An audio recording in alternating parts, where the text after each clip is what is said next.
بسم الله الرحمن الرحيم ألف لام را كتاب أنزلناه إليك لتخرج الناس من الظلمات إلى النور بإذن ربهم إلى صراط العزيز الحميد. قرآن کتاب ماست، در بیداری و خواب ماست، در ظلمت او شهاب ماست، هر جا او رهنمای ماست، هر جا او رهنمای ماست. هر کس قرآن بخواند روحش زنده بماند. إن الحمد لله نحمده ونستعينه ونستغفره ونعوذ بالله من شرور أنفسنا ومن سيئات أعمالنا. من يهده الله فلا مضل له ومن يضلل فلا هادي له، وأشهد أن لا إله إلا الله وحده لا شريك له، وأشهد أن محمدا عبده ورسوله. أما بعد، فأعوذ بالله من الشيطان الرجيم. بسم الله الرحمن الرحيم. يا أيها الذين آمنوا، ای کسانی که ایمان آورده، لا تقولوا نگوی راعنا، کلمه راعنا را، و قولوا بگوی بجای کلمه راعنا انظرنا، ای پیغمبر علیه السلام به ما نظر بکو یا ما را مهلت بده، موقع بده. واسمعوا بشنوی یا واسمعوا قبول کنی، به دل و جان آمادگی بگیری برای شنیدن. وللکافرین عذاب علیم، برای کفار عذاب دردناک است. ما یود الذین، دوست نداره و کسانی که کفر و کافر هستند، من اهل الكتاب، از اهل کتاب، ولا المشرکین، و دوست ندارن و کسانی که مشرکن، ایونزل، که نازل کرده شود، فرو بیا بالای شما، علیکم بالای شما، من خیر، هر نوع خیر و خوبی را، کامیابی را، من ربکم، که از جانب پروردگار شماست. والله یختص برحمته، الله اختصاص میده، خاص میسازه به رحمت خود، که نبوت است یا دین مقدس اسلام ارزانی از دین است. من کسی را یشاء، که الله بخواهد. والله ذو الفضل العظیم، الله صاحب احسان بزرگ است. ما ننسخ، ما محو نمی کنیم، تبدیل نمی کنیم، من آیت، یک آیت، هم لفظش هم حکمش، یا یکیش یا اردویش، او ننسها، یا میگذاریم از نسخ شدن، او ننسها، یا حکم نسخش به تاخیر مندازیم، نأتی بخیر منها، آوردن میکنیم به بهتر از این آیت از نگاه ثواب و مصلحت، او مثلها، یا با مثل آیت سابقه در مصلحت و در ثواب و فضیلت. الم تعلم، آیا تو نمیدانی ای مخاطب یا ای پیغمبر صلی الله علیه وسلم، ان الله، که یقینا الله متعال، علی کل شیء قدیر، بالای همه چیز قدرت داره. الم تعلم، تو نمیدانی ای مخاطب یا ای پیغمبر علیه السلام، ان الله، یقینا الله متعال، له ملک السماوات، در اختیار الله متعال است پادشاهی و سلطه آسمان ها و زمین. و ما لکم، نیست برای شما، من دون الله، بغیر از الله متعال، من ولی، کسی انتظام کننده اموریتان، یا مالک نفع و ضرر، و یا دوست خیرخواهتان، ولا نصیر، نه امداد کننده. ام تريدون، آیا شما اراده داری، ان تسألوا رسولکم، که شما مورد سوال قرار بده پیغمبر خدا، سوالات بکنی از پیغمبرتان، کما سئل موسی، مثل که سوال کرده شده بود از موسی علیه السلام من قبل و پیش ازی. و من یتبدل الکفر، کسی که عوض میگیره کفر بالایمان، در مقابل ایمان، فقد ضل سواء السبیل، یقینا گمراه شده از راه درمیانه و راست. ود کثیر، دوست داره بسیاری، من اهل الكتاب، از اهل کتاب، لو یردونکم، اگر باز بگردان شما را، من بعد ایمانکم، پس از ایمان آوردنتان، کفارا، بسوی کفر، حسدا من عند انفسهم، از روی حسد، که امی حسد ناشی از نفسایشان است، برای حق طلبی نیست، حق جویی نیست. من بعد ما تبینه، پس از اینکه برشان واضح شده، لهم، برای از یا الحق، واقعیت و حقیقت. فعفو، درگذر کنی، تیر شوی، واصفحوا، رور از پیشش بگردانی، حتی یأتی الله بامره، تا ای که آوردن کنه الله متعال حکم خدا، فیصله خدا، یا به ایمان آوردنشان، یا به امر جهاد، یا است که الله متعال غلبی مسلمانان را ثابت کنه. این الله علی کل شیء قدیر، یقینا الله متعال بر همه چیز قدرت داره، همه امری را که الله اراده کرده میتونه. و اقیم الصلاة، برای فی الحال شما نماز درست قایم کنی با تمام آن چیزی که مناسب نماز است. و آت الزکات، برنامه اقتصادی تا هم درست کنی، یعنی زکات بده. و ما تقدمو، آن چیزی را که شما پیش میکنی لانفسکم، برای نفسای خود، که مقصدتان فایده رساندن برای خود باشه، من خیر، هر امری که موافق کتاب الله و سنت رسول الله باشه، تجدوه میابی ثواب زوره عین مچیزه عند الله، بنزد الله مکمل. این الله، یقینا الله متعال بما تعملون، با آن چیزی که شما انجام میدی بصیر، بیناست. و قال، گفتن لن يدخل الجنة، هرگز در جنت داخل نمیشه، الا مگر کسی داخل میشه من کان هودن، که باشه یهودی، او نصارا. دعوای یهودی بود که کسی یهودی باشه و داخل جنت میشه، او نصارا. نصارا گفتن که داخل جنت نمیشه بجز از نصارا. تلک امانیهم، این خیال پلوایشان است. تلک امانیهم، این آرزوهای دلشان است، گپای دلشان است که اساس و سند نداره. قل هاتوا برهانکم، بگوی پیغمبر علیه السلام بیاره دلیل و حجتتان که مدعایتان ثابت بکنه و ظاهرا باشه دلیلتان. ان کنتم صادقین، اگر واقعا راست میگی. بلا، نیست این سخنی که شما میگی مطابق دعوای شما، مطابق پندارهای شما باشه، بله این سخن قاعده عمومی الله متعال است.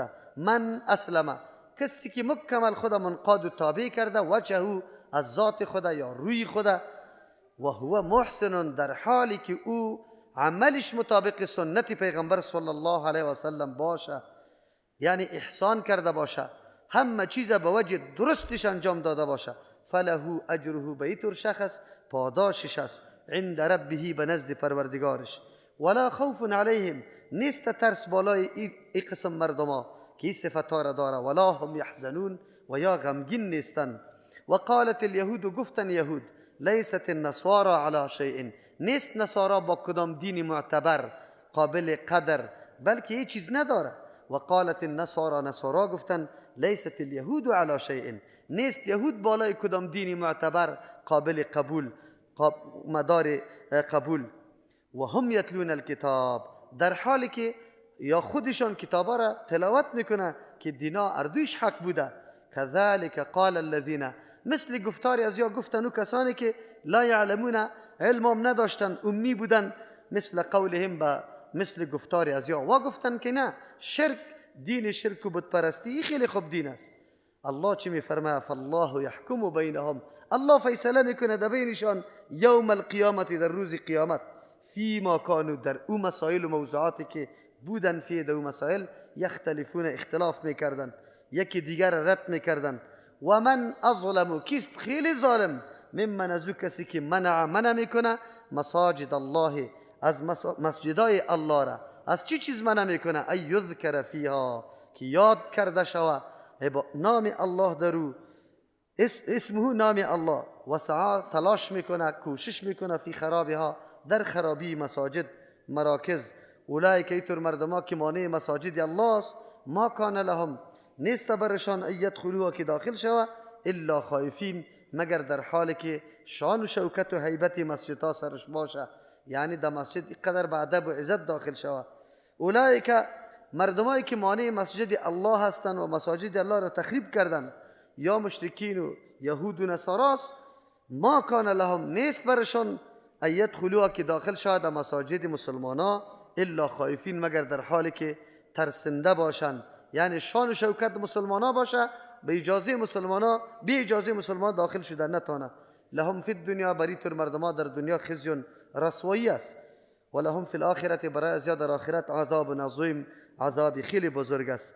ولله، خاص برای الله متعال، در اختیار الله متعال، المشرق و مشرق است، کل جهتا، مشرق و مغرب، یعنی کل جهتا برای الله است. فاینما تولوا، هر طرف که شما رو میگردانی، فثم وجه الله، امو طرف، امو جهت وجه الله است، روی که لایق شان الله است، یا جهت الله است، قبله الله است. ان الله، یقینا الله متعال، واسع، فراخ است رحمتش، یا فراخ است جهتش، علیم، داناست بالای تمام امور. و قالوا گفتن اتخذ الله ولدا، الله گرفته بر خود نازدانه، ولد حکمی، سبحانه پاکی برای الله است، او ضرورت به اولاد نداره. بل له ما فی السماوات، بلکه تمام چیزا در اختیار ملکت الله است، آن چیزی که در آسمان هاست و الارض در زمین است. کل له، تمامی خاص برای الله، قانتون منقاد و تابعدار هستند. بدیع السماوات، بدون مثال سابق پیدا کننده آسمان هاست، و الارض زمین، و اذا قضا، زمانی که فیصله میکنه الله متعال امرا یک کاری را، فانما یقول، الله فرمان میده، له برای ایجاد و کار، کن برش فرمایش میده موجود شو، فیکون موجود میشه. و قال الذین، گفتن او کسانی که لا یعلمون، که علم نداشتن، مردم امی، لولا یکلمون الله، چرا الله قد ما خودش سخن نمیگه درباره رسالت تو، او تأتینا آیه، یا امو معجزه فرمایشی نشانه که ما طلب داریم امون نمیآیه. کذالک، اینمی قسم که انتقادای اعتراضات داشتن. قال الذین من قبلهم، مردمای سابق هم برای انبیاء علیهم السلام خود امچو اعتراضا و انتقادا کرده بودن، مثل قولهم، به مثل گفتار ازیا. تشابهت قلوبهم، دلهای ازیا یکی با دیگه همسان است، یعنی مشابه داره، ده عناد، ده ضد، ده کجروی، ده نحق طلبی. قد بینا الآیات، چی میکنه یا پشتی معجزه میگرده؟ ما واضح بیان کردیم نشانه های رسالتی تو را، صداقت رسالتی تو را، لقوم یوقنون، برای قومی که در صدد یقین حاصل کردن است. انا ارسلناک، غم نکو پیغمبر علیه السلام، ما تو را فرستادیم. ای پاژا پوژی تو را بپذیره نپذیره گپی نیست. ما تو را فرستادیم بالحق، با تمام واقعیت ها که قرآن و دین اسلام است، بشیرن، خوشخبری دهنده به کسانی که میپذیره، و نذیرن، بیم دهنده از کسانی که سرپیچی میکنه. ولا تسأل، غم نکو که یا ایمان میاره نمیاره، وظیفه انجام داده ای، از تو سوال کرده نمیشه عن اصحاب الجحیم، در مورد صاحبای ملازمای آتش. ولن ترضى عنك اليهود، هرگز از تو راضی و خوش نمیشن یهود، ولن نصارا، نه نصارا، حتی تتبع ملتهم، تا ای که تو روشی از واره تابیداری کنی، در نقش و قدمی از واره روان شوی، دموکراسی را بپذیری. قل بگوی پیغمبر علیه السلام، ان هدی الله، یقینا هدایت الله هو الهدى، و دینی که ضامن هدایت بشریت است فقط هدایت الله است، دیگر راهنمایی ها کلش کج، ناقص و غیر پورا کامل است. ولا ان اتبعت، اگر تو تابیداری کردی اهواهم، از دینای ساختگی که مطابق خواهشاتشان است، که عین خواهشات است، بعد الذی جاءک، پس از که آمد برد، من العلم، از علم وحی برات آمد، دینی را که الله ساخته او را برات روان کرد، او تو باز یاری تابیداری کردی، مالک من الله، وعده امیست که نمی باشه برای تو از جانب الله، می ولی، کسی کارساز که کارای انتظام اموری تا بکنه، دوست نمی باشه که غمخوریت شوه، ولا نصیر، نه کسی امداد کننده. الذین آتیناهم، کسانی که دادیم برشان الکتاب، کتاب تورات، قرآن کریم، یتلونه، تلاوت ازو را میکنه، حق تلاوته، با تلاوتی که لیاقتش داره و مستحق تلاوت است. اولئک، ای مردما، یؤمنون به، بدل و جان، با تمام وجودی خود عقیده و باور به کتاب داره. زبان ترجمه میکنه، دل تصدیق چی، عقل تعامل و تفکر میکنه، دل نصیحت میپذیره، اعضا عمل میکنه. و من یکفر به، کسی که انکار میکنه به کتاب با یک وجه از وجوه، فاولئک هم الخاسرون، اینمی مردما زیان چی تاوانی و زیانکار هستند، خسارت کلش متعلق ازیا میشه. در آیات قبلی الله متعال از مشابهت کفار ما را منع کرد، کلماتی را که کفار برای معنای مفهوم غلط استعمال میکرد، الله متعال مسلمانان را از او منع کرد که او دایرهش خیلی وسیع بود. اصل مقصد ای بود که مؤمن از دو وجه باید تقلید کفار نکنه. یک وجهش است که و حسد داره، ضد داره قطع شما، مردمی که دشمن شماست همیشه در مقابل شما حسد میکنه، او مردم چطور پیروی بکنه؟ دو میست وقت شما شخصیت های متمایز برای خود آن چیزی که منبع کمالات است براتان موجود است، چی ضرورت داره که دنبال روی دیگه مردم باشه؟ از او خاطر به هیچ وجه قطعی او مردم مشابهت نکنی، حتی در الفاظ، در گفتار، در کردار. کلمه که وا غلط استفاده میکنه شما استفاده نکنی. این دایرش خیلی وسیع بود. با شما برای کسی میگیم از الله میشه از تو میشه. بعضی مردم ها شرک خدا این قدر قوی میکنه میگه از تو میشه از الله میشه، او را پیش میکنه. پیغمبر علیه السلام لو شاء الله و شئت، وقتی که به پیغمبر علیه السلام یک صحابی گفت لو شاء الله و شئت، اگر الله خواسته باشه و تو خواسته باشی، پیغمبر علیه السلام گفت اجعلتنی لله ندا، مرا امرای الله شریک جور کردی؟ بل قل ما شاء الله، بگو که الله اگر خواسته باشه. اگر مشیت دیگه قسم قطعش یک جای میکنی باید بعدو کلمه بعدو رو استعمال کنی. اگر الله خواسته باشه و بعد از او تو خواسته باشی، به برکت الله و تو غلط گپ است، به برکت الله یا به آن خیری که پس از او که خیری تو بر ما میرسه، اینطور کلمات باید استعمال شود. این کلماتی است که انسان در شرک مفضی میکنه. قرآن کریم از اینطور مشابهت ها منع کرد و ما را از تقلید کفار و معاندین منع کرد. بعد از الله متعال دلیل قناعت بخش برای ما پیش میکنه که چرا ما دنبال روی کفار نباشیم. الله برای ما گفت ما یود الذین کفروا من اهل الكتاب ولا المشرکین. اهل کتاب و مشرکین اردویشان، یا اهل کتاب و مشرکین ذاتشان یکی هست، این صفتایش هست که نامشان گاهی اهل کتاب است و مشرک هم هستند، یا ایرا عطف چی میگه؟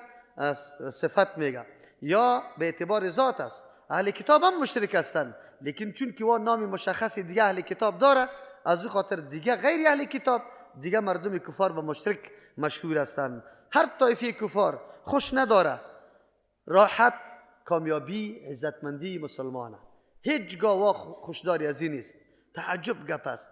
اگر ما کلام الله را تصدیق میکنیم، الله بر ما میگه دنیای کفر خیرخواهی ما را نمیخواه، آبادی وطن ما را نمیخواه، عزتمندی ما را نمیخواه، راحت ما را نمیخواه، امن ما را نمیخواه، شان و شوکت ما را نمیخواه. چطور این مسلمانای ما دل بسته میکنه و یار همکار خود میدانه؟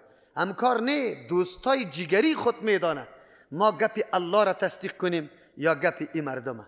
در روز قیامت این ریش سفیدا، این پیمانه استراتژیکه که امضا کرد، این ریش سفیدای که سالا پیرخانه مردم بود که حالی به نه امضا کردن وطن اسلام میمونه میره در وطن کفری هجرت میکنه.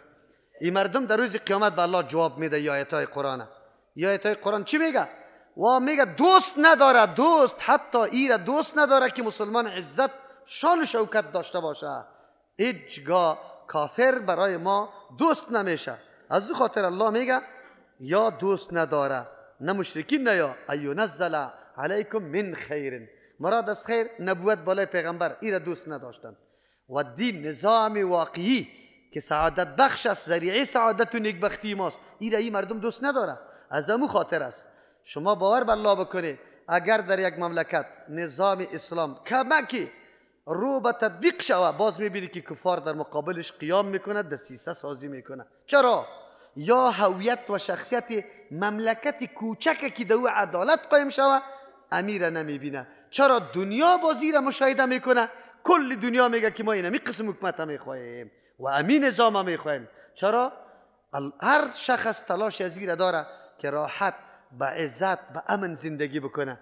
اسباب راحت و امن و عزت در کدام نظام است؟ در اسلام است. نماز ما اسباب عزت است. تو میری وضو میکنی، کاری تا ترک میکنی، میروی، کدام غرور، تکبر، بداندیشی این گپا اگر پیدا شده، میری اول اعضای خود پاک میسازی، بعد از او در یک صف خطی برادری خود در یک صف استاد میشی، شانه به شانه استاد میشی، با محبت استاد میشی. اونجا کل غرور و تکبری تا اوسو میکنی، میگی الله اکبر، بزرگی کلش از الله متعال است. با مسلمان 5 وقت توی یک جای میشی، سلام برش میدی، السلام علیکم و رحمت الله، السلام علیکم و رحمت الله. روزه را بیبی برای شکستاندن خواهشات نفسانی که انسان وادار و تمامی گناه ها میکنه، تو 1 ماه مکمل با 1 سیستم روزه میگیری. این اسباب امن است. زکات اسباب امن است. حج اسباب امن است. و جهان نشان میدی که نظام مقدس اسلام امرای از اینکه تفاوت‌های خیلی زیاد در اخلاق، در لهجه، در سخن، در رنگ، در این گپا وجود داره، لیکن پشت یک امام اقتدا میکنه. در حج حتی امپولو کم کسی به کسی اینطور نمیپرته. اینی قدر پای دکه میکنه، عفن گفته صدا میکنی.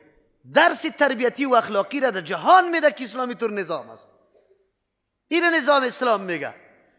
دنیا کوچکترین حرکت حکومت نمیخواد. طالبا فقط حکومت اسلامی را یک چند قانونش تطبیق کرده بود، کدام امن آمده بود. چقدر راحت مردم زندگی میکرد. نه دزد بود، نه زناکار، نه قمارباز، نه شرابخور. این کمال در خود ذوات طالبا نبود که اشخاص طالبا این کمال داشت. این کمال تطبیق نظام الله بود. نظام الله که در هر جای طور تطبیق میشه، اینمی اثرات مکمل سرش مرتب میشه. دنیای کفری تو حکومت نمیخواه، زود او را از بین میبره، به خاطر که باز مردم کلش توجهش طرف حکومت میشه و ایمان قبول میکنه. از او خاطر یاد داشته باشه جای هم یا یک مرکزی که در اونجا تطبیق نظام الله شوه خواستنی نیست. ولی افسوس است کاش که اینی جنابایی که همیشه شانه با شانه با یهود و نصارا در مقابل ملت خود میزنه، کاش که یا بدانن، کاش که یا بفهمن که ما خدمت کی را کرده رو استیم نکنه، به لحاظ الله نکنه. هوش در سرتان بیاره، فکر بکنه این دنیای کفر است. الله گفته ما یود الذین کفروا من اهل الكتاب ولا المشرکین. دوست نداره کفار، خدا کنه اهل کتاب است یا مشرکین است، روس است اگر امریکا است، فرانسه است اگر انگلستان است، یکیشم نمیخواه ای نزل علیکم من خیر من ربکم، که سر شما خیر بیاید، چی دنیوی باشه چی دینی باشه، امن و شان و شوکت و عزت و دبدبه برای شما باشه، نزاهت، پاکدامنی، این فضای صمیمیت و محبت، این احترام متقابل که در یک قریه در بین مردم است، امیر یا خوش نداره. تلاشی از یا است که اینمی کانون گرم محبت اسلام بپاشه، پارچه کنه، پارچه کرده. هر کدامی ما در دامن یک استعمار هستیم، مطابق دستورات استعمار مردم قتل میکنیم، جنگ میکنیم، مردم میکشیم، وطن خراب میکنیم، ملت خراب میکنیم، او فرق در بین سرحدات آوردیم. ملت کلی کارای ما پشت ملت، دفاع از وطن، دفاع از ملت، منگ افغانیو تیر از افغانیت در بدر کد افغانیت ما را، منگ مسلمانیو اسلام و دین دی، نظام و دی، اسلام دین و نظام ماسته، روی اسلام باید ما حرکت بکنیم. تمام عمر ما در عصبیت تیر شد، باز مرده های خودم کلمه شهید استعمال میکنه. تو برو در حدیث، برو در آیت قرآن برو که شهید کی را میگه؟ کسی که به خاطر وطن، کسی که به خاطر قوم، کسی که به خاطر تنظیم، کسی که به خاطر لسان، کسی که به خاطر سمت جنگ کرده، او شهید شده میتونه. شهید او برای کی هسته؟ او کسی که جهاد میکنه لتکون کلمت الله هی العلیا، کلمه الله بلند باشه، نظام الله سر جهان حکومت کنه، نه نظام دموکراسی. تو برای تحقق نظام دموکراسی مبارزه میکنی، به الله قسم اگر شهید باشی. کلمه شهادت کلمه پاک سرش نمان. برای تحقق دموکراسی خون داده رو ایستی، ثابت کردن دموکراسی. باز میگه کی شهید است کی نیست. چرا خدا فریب میدیم؟ از کتاب الله انکار کرده میتونیم. کتاب الله را بخون، بعد از او خودت طول کو، خودت بشناس که تو را چی معرفی کرده. این کفار به امن ما هست؟ نیست. ما را دوست داره؟ نداره. عزتمندی را میخوان؟ نه. امن ما را میخوان؟ نه. راحت میخوان؟ نه. ما را میخواد که اقتصادی ما قوی شود؟ نه، قطعا نمیخواد. چرا؟ الله گفته. کی گفته؟ الله گفته. من دروغ نمیگم. اگر گفتی الله را تکذیب میکنی و جدا مسئله است. بیا دیگه من میگم که بسیار مردم ها حج میره، زکات میده، نماز میخونه، لیکن کافر است، خودش کافر است. والله یختص برحمتی من یشاء. این طورام نیست که دنیای کفر کدام آرزوها و کدام هدفها داره و در اهداف و آرزوهای شومی خود برسه. الله به رحمت خود اختصاص میده کسی را که الله بخواه. خو الله کی را میخواه به رحمت خود که اختصاص بده؟ کسی را که محتاج رحمت الله است، دنبال رحمت الله میگرده، کوشش برای وصول رحمت الله میکنه. رحمت الله نظام اسلام است، پیاده کردن قانون الله است. ما خلیفه الله متعال یعنی نافذ کننده حکم الله در روی زمین هستیم. تلاش کردیم برای تحقق عدالت الهی، برای تحقق نظام الله، برای عملی کردن این احکامی که الله بر ما روان کرده قدم ماندیم؟ قدم نماندیم. ما میگریزیم از دین، میگریزیم طرف دموکراسی میریم. تو الله پرست نیستی، تو خواهش پرست هستی. دموکراسی رو چرا خوش داری؟ به خاطری که کلی آرزوهای برآورده میشه. دختر در خدمتیت است، شراب در خدمتیت است، کباب در خدمتیت است، چیزی که نفست خواهش میکنه برات آماده است. الله پرستش نمیشه. دویده مردم از این منطقه از وطن کوچ میکنه طرفی ممالک اروپایی میره، مملکت خدا. کجا میری جناب؟ اونجا چی میکنی؟ مقصدت چی است؟ تو را الله در این دنیا برای چی آورده؟ برو اونجا باز قانون کفری از اونم سرت شست بمانه که من تمامی قوانین کفری را بگه قبول دارم. او قوانین کفری اسلام تروریسم است. قبول داری؟ اسلام تروریسم میگی؟ اسلام تروریسم بگوی کافر هستی. بگو. اگر این گپا سرت بقبولانه، این گپا بسیار خطرناک است. ایمان در خطر است. خیر تو در دنیا آمده ای برای راحت دنیا، زن و فرزندی برو، هیچ کی دیگری نباشد، تنها یک. تو را به الله قسم اختیار دختری زنت پیشت است. از کجا حرکت میکنی؟ کجا میری؟ قطع خود از خود فتوا. حاجت به مولا نیست که از مولای تو فتوا طلب بکنی. سوال کن از خود که چی میکنی؟ منظوری چیست؟ دنیا، تعمیر دنیا، زندگی راحت دنیا، یعنی که آخرت، یعنی که تابعداری نظام الله متعال. خودت برای خودت مفتیستی، بالکل میفهمی حالاتی تا. من خبر ندارم از درونی تو، از حالاتی تو که چی سرت میگذره، خودت خبر داری. والله یختص برحمتی و یشاء. الله بر رحمتی که خاص میسازه کسی را که الله بخواه. خو الله کسی را میخواه که در برابر دینش خدمتگار است، محنت میکنه، دین عزت میده سری دنیا. او در صدد عزیز که دین قایم شوه. حالی ما باز طمع داریم که امن بیاید، جنگا از بین بره. تو زنی تو، دختری تو، بچه تو، خودت تمامیتان دنبال دموکراسی روان است. یک زن خو بخیزه یک روز مظاهره کنه که ما حجاب میخواهیم، ما اسلام میخواهیم، از هر ناحیه یک زن فاحشه بدکار خیز میزنه سر اسلام انتقاد، با جز از او خواسته هایی که دنیای کفر میخواه امور فریاد کرده رویست. در یک گوش یک مسلمان نخیست که ما تطبیق قانون الله را میخواهیم، تطبیق قانون الله را میخواهیم. میخیزه چادری را سر میکنه، میگه ظلم سری زنا شده. چه رقم ظلم شده؟ این چادری ظلم است. چادری را از زن اسو کنه، چادری را از زن اسو کنه. اروپا بگرده وی کسی در مقابلش چیام نمیکنه که مردم بندی شود. دیگه تو حکومت هم میگم که توی طور مردم بندی نمیکنی که علیه حکم اسلام قیام میکنه، لیکن من مولا را به گپ زدن از اینکه جهاد معرفی میکنه مرا بندی میکنی. در روز قیامت چی جواب داری؟ سارنوال صاحب چی طور سوال میکنی از من؟ قاضی صاحب چی طور فیصله صادر کردی سر مکینی قدر سال جرمی عزیزتا بندی خانه را تیر کنه؟ تو ایمان داری؟ به الله عقیده داری؟ در روز قیامت به الله جواب داری؟ همین قدر جنایت در وطن میشه، چرا پرسان نمیشه؟ دین. ما میگیم دلم میسوزه، دلم دایی میسوزه که ما کتاب الله را بپذیریم، احکامش را دقت کنیم، معلومات بگیریم که قرآن برای ما چی میگه. دنیای کفر دشمنی ماست. علنا ما میگیم یک آیت نیست، بس آیت پشتی سر میایه ولن ترضى عنك اليهود ولن نصارى حتى تتبع ملتهم. این گپی الله هست، گپی بنده نیست.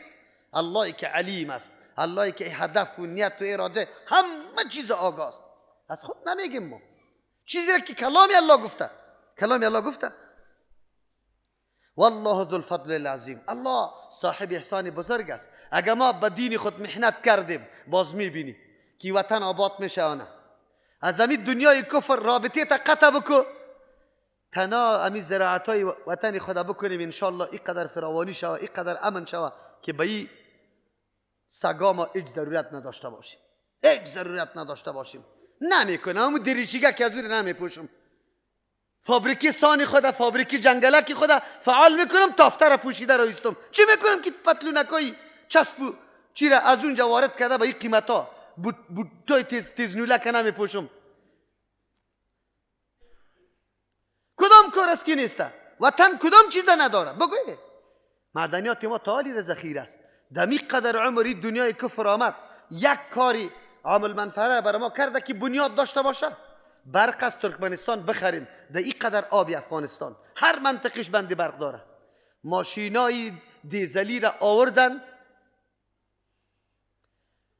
او را به مردم توزیع کردن. به خاطر چی ماشینای دیزلی را؟ اونجا کونه شده بود و دیگه قابل استفاده نبود.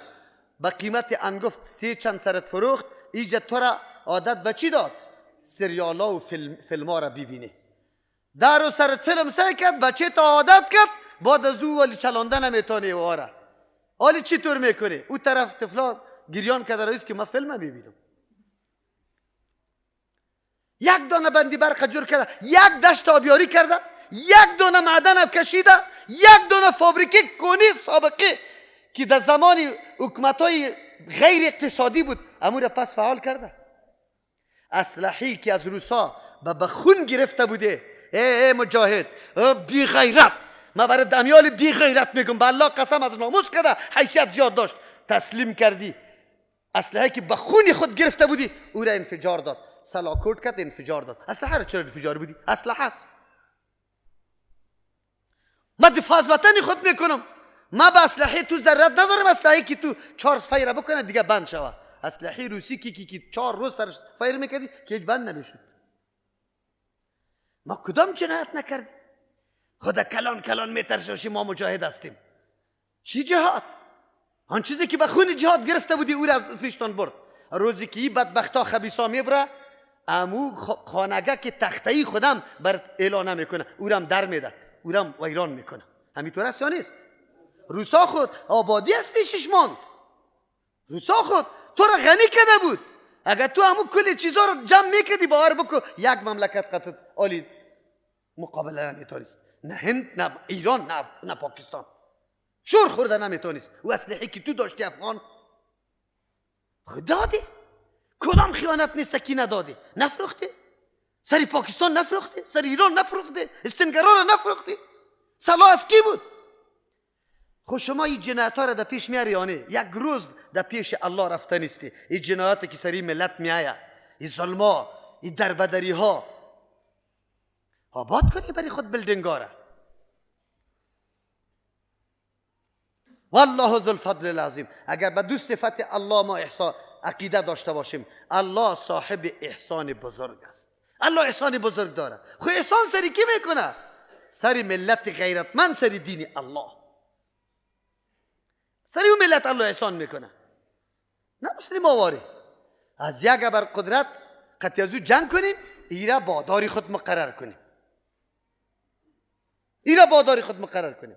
سرنوشتی زندگیم در دستی ازی جان کیری بیایا ما را جور کنه. از او خاطر الله میگه ما ننسخ من آیتنا و ننسیها نأتی بخیر منها. یهود اعتراض و شبهه میکردن چرا منسوخ میشه؟ این چی رقم پیغمبر است؟ گاهی یک حکم گاهی دیگه حکم. معلوم شدی پیغمبر نیست، از خود چی میکنه؟ الله متعال جواب میده شبهه یهودا. اصل مقصدی از این شبهه ای بود که نه نسخ وجود نداره. به خاطر ازی که تورات منسوخ نشوه، انجیل منسوخ نشوه، هویت و شخصیت ما جا به جا باقی مانده باشه. الله متعال جواب میگه. نسخ مورد انتقاد وقتی می بود که یک حکم تو از بین میبری به خاطر که انجام و عاقبتش بری تو معلوم نمی بود. و این نعوذ بالله عیب و نقصان است که تو یک حکم یک دفعه پیاده میکنی از انجامش خبر نداری. مثل که بشر تمام قوانینی را که وضع میکنه چون از انجامش خبر نداره امروز تثبیت میکنه، تصویب میکنه، 1 سال بعد باز پس پشیمان میباشه. در نظام الله گپ نمیه. الله متعال امروز که سری کدام چیز علم داره 1 میلیون سال بعد، 1 میلیون سال بعد، هر قدر کل مصالح به الله معلوم است. نسخ انتهای مدت حکم میگه. الله متعال برش معلوم بود اینی قانون ما مطابق ظروف و زمان تا اینمی وقت قابلیت ازی را داره که بچله، بعد از او بعد در عوض ازی قانون دیگه تبدیل شود. دکتر ماهر، دکتری که خیلی معلومات کافی داره، مریض که وقتی معاینه کنه برش میگه تا یک هفته دوا را بخور، یک هفته بعد باز این دوا را ترک کو، به خاطر که نقصان ده میشه، در عوض ازی تو دوای دیگر را استعمال کو. مدت تطبیق و دوا را، تاثیر دوا را میدانست. این دلیل بالای کمال دکتر است. الله متعال همه چیز مدت حکم برش معلوم است. این را نسخه میگه. الله بر ما گفت و هرگاه الله یک چیزی را نسخه میکنه یا ایست که نسخه نمیکنه، بهتر از او یا مثل از او را در مصلحت، در ثواب، در آن چیزی که انسان برش خیلی نیاز دارد، در او بهترتر میاره. تغییر قبله شده بیت المقدس به سوی بیت الکعبه بهتر است. الله حکم آورده. این همی قسم احکام میاد. بعد از الله متعال گفت دو صفت. کسی که نسخه را قبول نداره، اعتراض سری صفت قدرت الله متعال داره، نسبت عیب به قدرت الله میکنه. کسی که نسخه را قبول نداره و اعتراض سری چی داره؟ علم الله، ولایت و تصرف الله، نصرت الله، سری از او انتقاد داره. یک ملکت الله است، حکم الله است. یک حکم تا یک وقت پیاده میکنه، لیکن در نظام الله هر قدر که دنیا تجدید شوه، تغییرات در او نمیاد، اثرات مثبت از او بیشتر میشه، از بین نمیره. از او خاطر یکی از شرایط نسخه زندگی حیات بودن رسول الله صلی الله علیه وسلم است. چرا که نسخه توسط وحی میشه، نسخه توسط نص شوه، نسخه در امر در نهی شوه، در خبر نمیشه. بیان نسخه را خودی پیغمبر علیه السلام توسط صحابه نقل شوه. ناسخ پسان باشه تاریخش از منسوخ کرده، این شرایط نسخ است. اولی نسخه نمیه، نظام تثبیت شده الله متعال. الله متعال که کدام نظام تثبیت کرده، تا روز قیامت دیگه اولی نسخه نمیه و نه دو کدام نواقص میه، برخلاف قانون ساخته بشر. قانون ساخته بشر سال به سال جنجالا میه. لوی جرگه شش قانون اساسی جور میکنه، برای انتخابات هم یا قانون جور کرده بودن، ناقص بود یا کامل. پارسال جنجال برآمد، مواد صریح وجود نداشت که معضله را حل کنه. چطور میکردن؟ زد در بدری را 2 مرتبه به میلیاردها پول در افغانستان صرف در آیدی از بین رفته، به میلیاردها، که اگر اون پول انتخابات ما میگرفتیم کلی سرکای ولایات مکمل پخته میشد، مکمل پخته میشد. یک درایگیری آخرام رایگیری اثر منفی پیدا کرد، خیر و خلاص. باز ما میگیم دنیای کفر دوستی ماست. ام تريدون ان تسألوا رسولكم كما سئل موسى من قبل. شما اراده داری که از پیغمبرتان سوال بکنی. تا اینجا چی کرده بودیم؟ نسخه را تشریح کرده بودیم. ام تريدون، شما اراده داری. خطاب یا برای مؤمناست.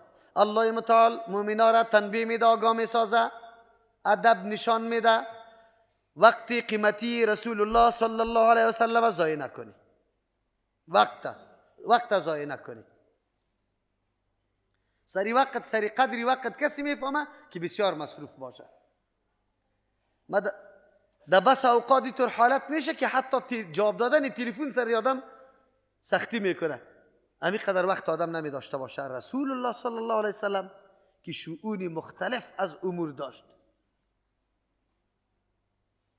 قمانده جنگی به امر از او بود، غم ملت امر از او بود، غم دعوت امر از او بود، غم تعلیم و تربیه از او بود، غم اصلاح و تزکیه از او بود. آنقدر امور گرفتار بود که پرسان نکو. الله به مسلمانان ادب نشان میده که وضعیت رسول الله را نظر کنی، وقتش ضایع نکنی، سوالای بیفایده و بی مورد از رسول الله نشود. قطعا سوال بیفایده که فایده زیاد نداره. چرا وقتی پیغمبر را ضایع میکنی؟ بیایی برش نشسته میباشی.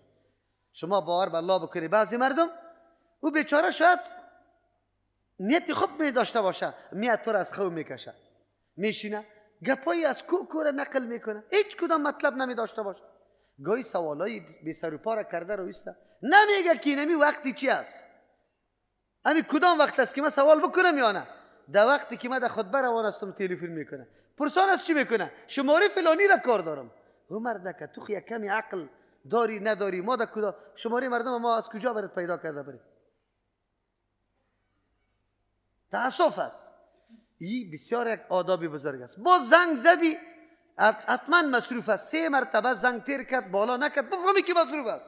شروع استی شلستی. مردکه کمی بما. وقت مهم است، حالت رسول الله مهم است، ادب نشان میده، وگرنه سوال گریگوشای تمام مشکلات است. الله خود امر کرده فاسألوا اهل الذکر ان کنتم لا تعلمون. لیکن اینجا مراد او سوالای است مثل که از موسی علیه السلام کرده بودن. موسی علیه السلام گفتن الله را خود شما ببینه.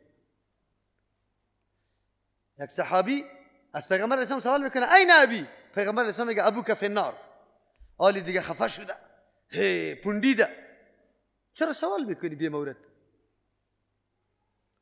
الله میگه اینطور سوالی که در سوره مائده میاد که شما اینطور سوال نکنی که او سبب غمگینی شما شود. اینطور سوال نکنی. سوالی که منفعت سرش مرتب نمیشه نکن که ضرورت برش نداری. یک نفر، ما ارمانم شد که یک نفر یک روز سوال کرده باشه که او مولوی صاحب امی کلمه که ما میخوانیم چند شرایط داره. یک نفر سوال نکرده که پرسان که سوال میکنه چرا سوال میکنه؟ نکاح آدم علیه السلام قطعی حوا علیه السلام کی بس نکرده. خوب تو چی میکنی نکاح آدم علیه السلام؟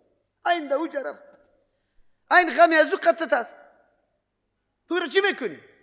این ادب است. قرآن ادب نشان میده. این ادب تنها به پیغمبر نه، در هر زمان در مورد یک شخصی که واقعا وقتش قیمتی است، وقتی خدا به جای تیر نمیکنه، در مورد از وام است. وقتی از ویره تو ضایع نکو، به مورد سوالا نکو. چیزی که منفعت از سرش مرتب میشه او رو تو سوال بکو. یا این خطاب برای مشرکین مکه بود. مشرکین مکه میگفت پیغمبر است، ما که کدام معجزه را طلب میکنیم؟ ما میگیم کوی صفا و مروه را از بین ببر، کلش طلا جور کو. یا این مکه را که یک دم کو از دشت و بیابان شا، زراعتاشا، این کارا را بکن. الله متعال میگه منظوریتان چی؟ مطالب معجزه چی است؟ قرآن آمد. وجود راستین رسول الله خودش معجزه است، حقانیتش واضح است. شما پشت چی میگردید؟ یا است که سوالا شروع کرده بودن، یهود شروع کرده بودن سوالا را از پیغمبر صلی الله علیه وسلم. الله متعال کلگی را خطاب میکنه. ام تريدون، آیا شما اراده دارین تسالو که شما سوال کنی رسولکم پیغمبرتان کما سئل موسی، مثل که سوال کرده شده بود از موسی علیه السلام من قبل و پیش از موسی علیه السلام من سوالای بی مورد شده بود. اینطوری سوالا باید از پیغمبر نشه.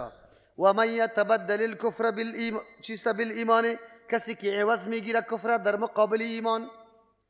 قرآن میگه سری پیغمبر انتقاد کردن، اعتراض کردن، این کفر خریدن است، ایمان دادن است.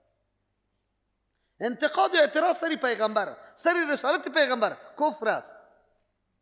بعد از اینکه دلایل رسالت واضح است، قرآن دلیل رسالت قوی است، اخطار براتان داده. و این کنتم فی ریب مما نزلنا علی عبدنا فأتوا بسورة من مثله.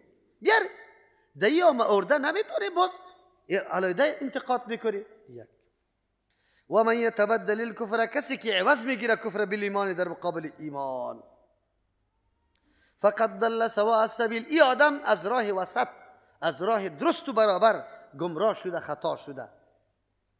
چرا راه وسط نمیگیری؟ از عناد و ضد چرا کار میگیری؟ سوالای تعنتی، سوالایی که سبب اذیت و آزار پیغمبر میشه چرا میکنی؟ اینطور سوالا رو نکن. امروز این سوالا خیلی زیاد میشه در مورد اسلام، در مورد احکام، خصوصا در مورد تقدیر. چرا چرا چرا چرا؟ جوان ببینی، بچه جوان، دختر جوان، اینی سوال است. یک روزی تو فکر نمیکنه که الله چی امکاناتی برای ما داده، چی احسانی سر ما کرده، چی شخصیتی مرا جور کرده، چه قدر نعمتای الله برای در اختیاری ما گذاشته. در این قدر ما تفکر نمیکنم، جور نمیشم، دیستی باز انتقاد میکنم، جنایت خود سری تقدیر پنهان کنم. در تقدیر ما چی مجبور؟ ما خو تقدیر نوشته شده، او بدبخت تقدیر نوشته شده، تو مجبور هستی؟ خیر اگر مجبور هستی ببینم تا که یک روز بری نعوذ بالله گندگی خودت بخوری، یک روز هم کار نکردی،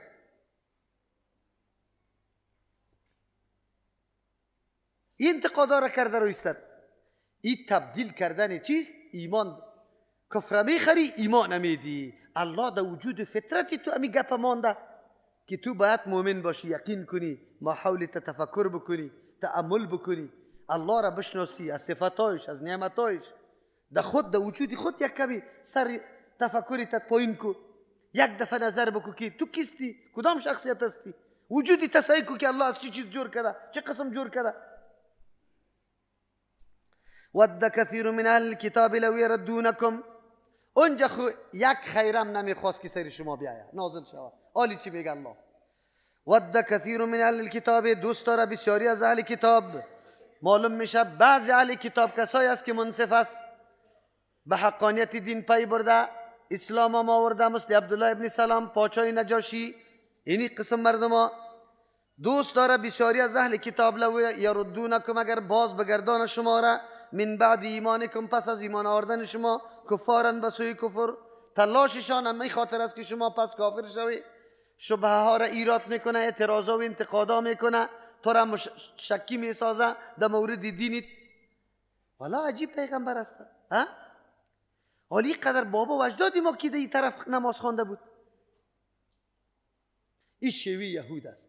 شک میندازه در قلب مردمای که قلبشان صاف و پاک است. لیکن مولای ما امروز امی وظیفه یهودا پیش میبره. در دل عوام شک انداخته رایسته. چی میگه؟ حالی یارا سیکو توحید پدرای ما را چطور کنیم؟ خیال کلش مشرک بودن چی؟ مز مواری پدر سرم نیست. تلك امة قد خلت لها ما كسبت ولكم ما كسبتم ولا تسألون عما كانوا يعملون. چیزی که وا کرده از ما سوال نمیشه، از ما علیده سوال میشه. کل نفس بما کسبت رهینه. هر نفس به آن چیزی که خود کسب کرده گره وسته. الله از ما سوال میکنه. پدرم کسی توحید برش معرفی نکرده بود، طواف قبر برش عبادت معرفی کرده، به نیت عبادت کرده، الله برش ثواب میده. الله برش ثواب میده. طواف قبر کرده، به نیت عبادت کرده، مولا صاحب توحید معرفی کرده، برش عبادت معرفی کرده شاه. حالی دیگه بلا و تمام تاوان سری مولاست که بیجا بیرا تعلیم داده، توجیه کرده، تشریح کرده دین برش غلط. او میدانه جوابش. اما ما حالی دلیل و حجت قوی برام آمده قرآن کریم. امروز چی گپ است؟ ملا در سر منبر به مردم اعلان میکنه مردم فکرتان باشه فرقه های جدید پیدا شوه، دین آبا و اجدادتان ما کم نگیری. چی ما کم بگیره؟ اعلان نکنه. همون یهودی که شبهه مندازه و این ملا چی فرقی داره؟ مذمت یهود، بدی و زشتی یهود الله بیان میکنه که تمام روز تلاش از این خاطر است که مردم که بعد از این عقیده توحید و یکتاپرستی را پذیرفته او را مشکک بسازه، شک در دلش بندازه. وی امام ابو حنیفه رحمه الله نمیفهمید، تو میفهمی؟ او مرد که ما خو نگفتیم اگر ما یک سنت رسول الله را عملی کنم این معنای از این میده که امام ابو حنیفه رحمه الله نمیفهمی؟ اگر این تو راست خیر تو قسم برم بخو، مرد استی ضمانت بکو که کلی گپ امام ابو حنیفه رحمه الله حق است. پدرت نیکی تو ما میت ضمانت کردن نمیتونی. میتونی؟ نمیتونی. بیادرک چرا مردم از حق قبول کردن من نمیکنی؟ مذهب گفته مذهب وحی آسمانی از پیش جور کرده، فتوای غلطی دیگر هم برش نوشته کرده، کسی از یک مذهب به مذهب دیگر انتقال بکنه درزده شوه. این حد کی تعیین میکنه؟ حد این حد کی پیغمبر تعیین میتونه؟ پیغمبر تشریع میکنه، تعیین نمیتونه. حد الله تعیین میکنه. اینجا در کتاب تو حد تعیین شده که کسی از یک مذهب اوران باز که از حنفیت در دیگه مذهب بری باز دور از زده شوی. اگر از دیگه مذهب آمدی استقبالت شوه، یک دخترم برات انعام داده شوه. کدام انصاف است؟ ما کم استی دم از مذهب زده رایستی. سوال شده در کتابت که نکاح شافعی با حنفی میشه؟ جواب داده که نمیشه. بله دختر اگه شافعی باشه بچه حنفی باشه میشه. خود دختر اگه حنفی باشه بچه شافعی باشه نمیشه. شافعی را اهل کتاب جور کردی. او مرده که انصاف است؟ از کجا میگی تو؟ ما بدی و مذمت ایره امام ابو حنیفه رحمه الله نگفته، ایره شاگرده امام صاحب نگفته، ایره توار ملای بی علم بی منطق بی فکر به نام حنفی در کتاب حنفی درج کرده و نام مذهب حنفی را بد کرده. تو چطور کنم؟ خواهرها گپ نزنه، شما یک دم گپ زده رایسته. تعویض به خون، تعویض به پیشاب برای شفا نوشتن درست است، کتابی دست یکی برید نشان بدم. اگر ما بگویم که قرآن کریم به پیشاب نوشته که همیاری 1,000,000 فتوا سر میاری که کافر شد. تو مذهبی هست، عقیده برش داری. این امام ابو حنیفه رحمه الله گفته کلا و حاشا قطعا نه، سبحان الله، پاکی برای الله است. او چطوری گپا بزنه؟ تو ملای بدبخت متعصب اینطور کلمات نوشته میکنی به نام مذهب حنفی معرفی کردی. حالی مردم کدام طرف دعوت بدیم؟ بسوی کتاب الله و سنت رسول الله یا بسوی آن چیزی که در کتابای فقه حنفی نوشته شده؟ کدامش؟ تو بگو. یلزم الرجل الاستبراء، سری مردکه مرد استبراء لازم است. استبراء چی را میگه؟ در افغانستان استبراء را میشناسی؟ در راه پیشاب کو، در راه ریش سفید اینی قریش با زیزاربند در یک دست بگی و عورتی تا دیگر دست زنام تیر میشد. تو همینجا استاد باش که استبراء لازم است. کدام منطقه بیره قبول میکنه؟ کی را لازم کرده؟ الله یا رسولش؟ کجا بیان شده؟ ما چطور تو ایره مش نمونه خروار میگم. تن از مذهب حنفی نه، در کلی فقه ها کتابای فقهی طور گپای ضعیف و گپای غیر معقول وجود داره. ما مردم کدام طرف دعوت بدیم؟ تو برم بگو. ود کثیر من اهل الكتاب، اهل کتاب دوست داره لو یردونکم، اگر باز بگردانه شما را من بعد ایمانکم، پس از ایمان آوردنتان، کفارن به سوی کفر، شبهه ایراد میکنه، انتقاد اعتراض میکنه، موضوع وهابیت در راه میندازه، تبلیغات میکنه الله وهابی، ورقایی که بی بنیاد بی اساس همو که نوشته شده به نام غیر مقلدین. غیر مقلدین تو اگر بفهمی تو مفهوم نمیفهمی. انشاءالله سرمی ورق الله یک روز از پیش سوال بکنه. غیر مقلدین، صحابه مقلد بود یا غیر مقلد؟ تابعین مقلد بود یا غیر مقلد؟ تو را به الله قسم کدام امام که تو تقلید میکنی مقلد است یا غیر مقلد؟ تو خواره میگی. این عقیده از واست، تو خواره معرفی کرده رویستی. غیر مقلدین اینی چیش است؟ عقیدهش است. اول غیر مقلد صحابی، بعد از او تابعی، بعد از او تبع تابعی. خیر القرون غیر مقلد است. تقلید خود بعد از قرن 4 پیدا شده. بچه کاکا این عقیده از واست؟ تو کاذب دروغگوی تهمت کننده، تو خیر القرون تهمت نزده. این ورقه به کی نوشته کرده؟ در مورد کی نوشته کرده؟ ایراد شبهات میکنی، دین پنهان کرده ای، حقیقت پنهان کرده ای، مردم در تاریکی نگاه کرده ای، دین برش معرفی نکردی. میمزر ما کلش از ما، از صبح تا بگار خوکو، حق الله از تو، سرسایه از تو، الاسقاط از تو، پوست قربانی از تو، کلش جمع کده برو. نوبت از تو، مردکی شاه 40 روز نان از تو، هر چیز از تو. به اینمی قسم مردم نگاه کردی، در بدر کردی، خاک بسر. مردم کلمه توحید هم تشریح نکردی که لا اله الا الله چی معنا داره. در پالویت ریش سفید خسته نمیتونه، یا پیرانی پیر صاحب، یا پیرانی پیر صاحب. یک روز برش نگفتی که ریش سفید یا پیرانی پیر صاحب، پیرانی پیر صاحب. صدا زدن شرک است. گفتی مولا اعتراف که آلی پیش الله رفته نیستی. خو آلی اگر مانعی دعوتای حقم میشی، باز دیگه به الله قسم از یهود کردم تو بگوی ملعون استی. چرا وا خود دشمنی واقعی بود، رسالت رسول الله را قبول نداشت. تو رسالت رسول الله را قبول داری، باز دشمنی قطعی دین میکنی. بعد از بگو همین عمل کی میکنه؟ حسدا من عند انفسهم. چرا یهود نمیخواستن ما به دین حق باشیم، عقیده درست داشته باشیم؟ حسدا از روی حسد، از روی حسد، عناد، ضد بازی. میگن این مردم چرا اینطور دین برش آمد؟ این حسد به خاطر ازی میکنه که حق برشان واضح شود یا دفاع از حق میکنه، طرفداری حق میکنه.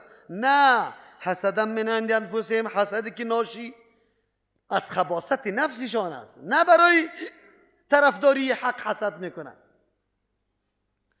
نمیفهمه، جاهل شاید باشه.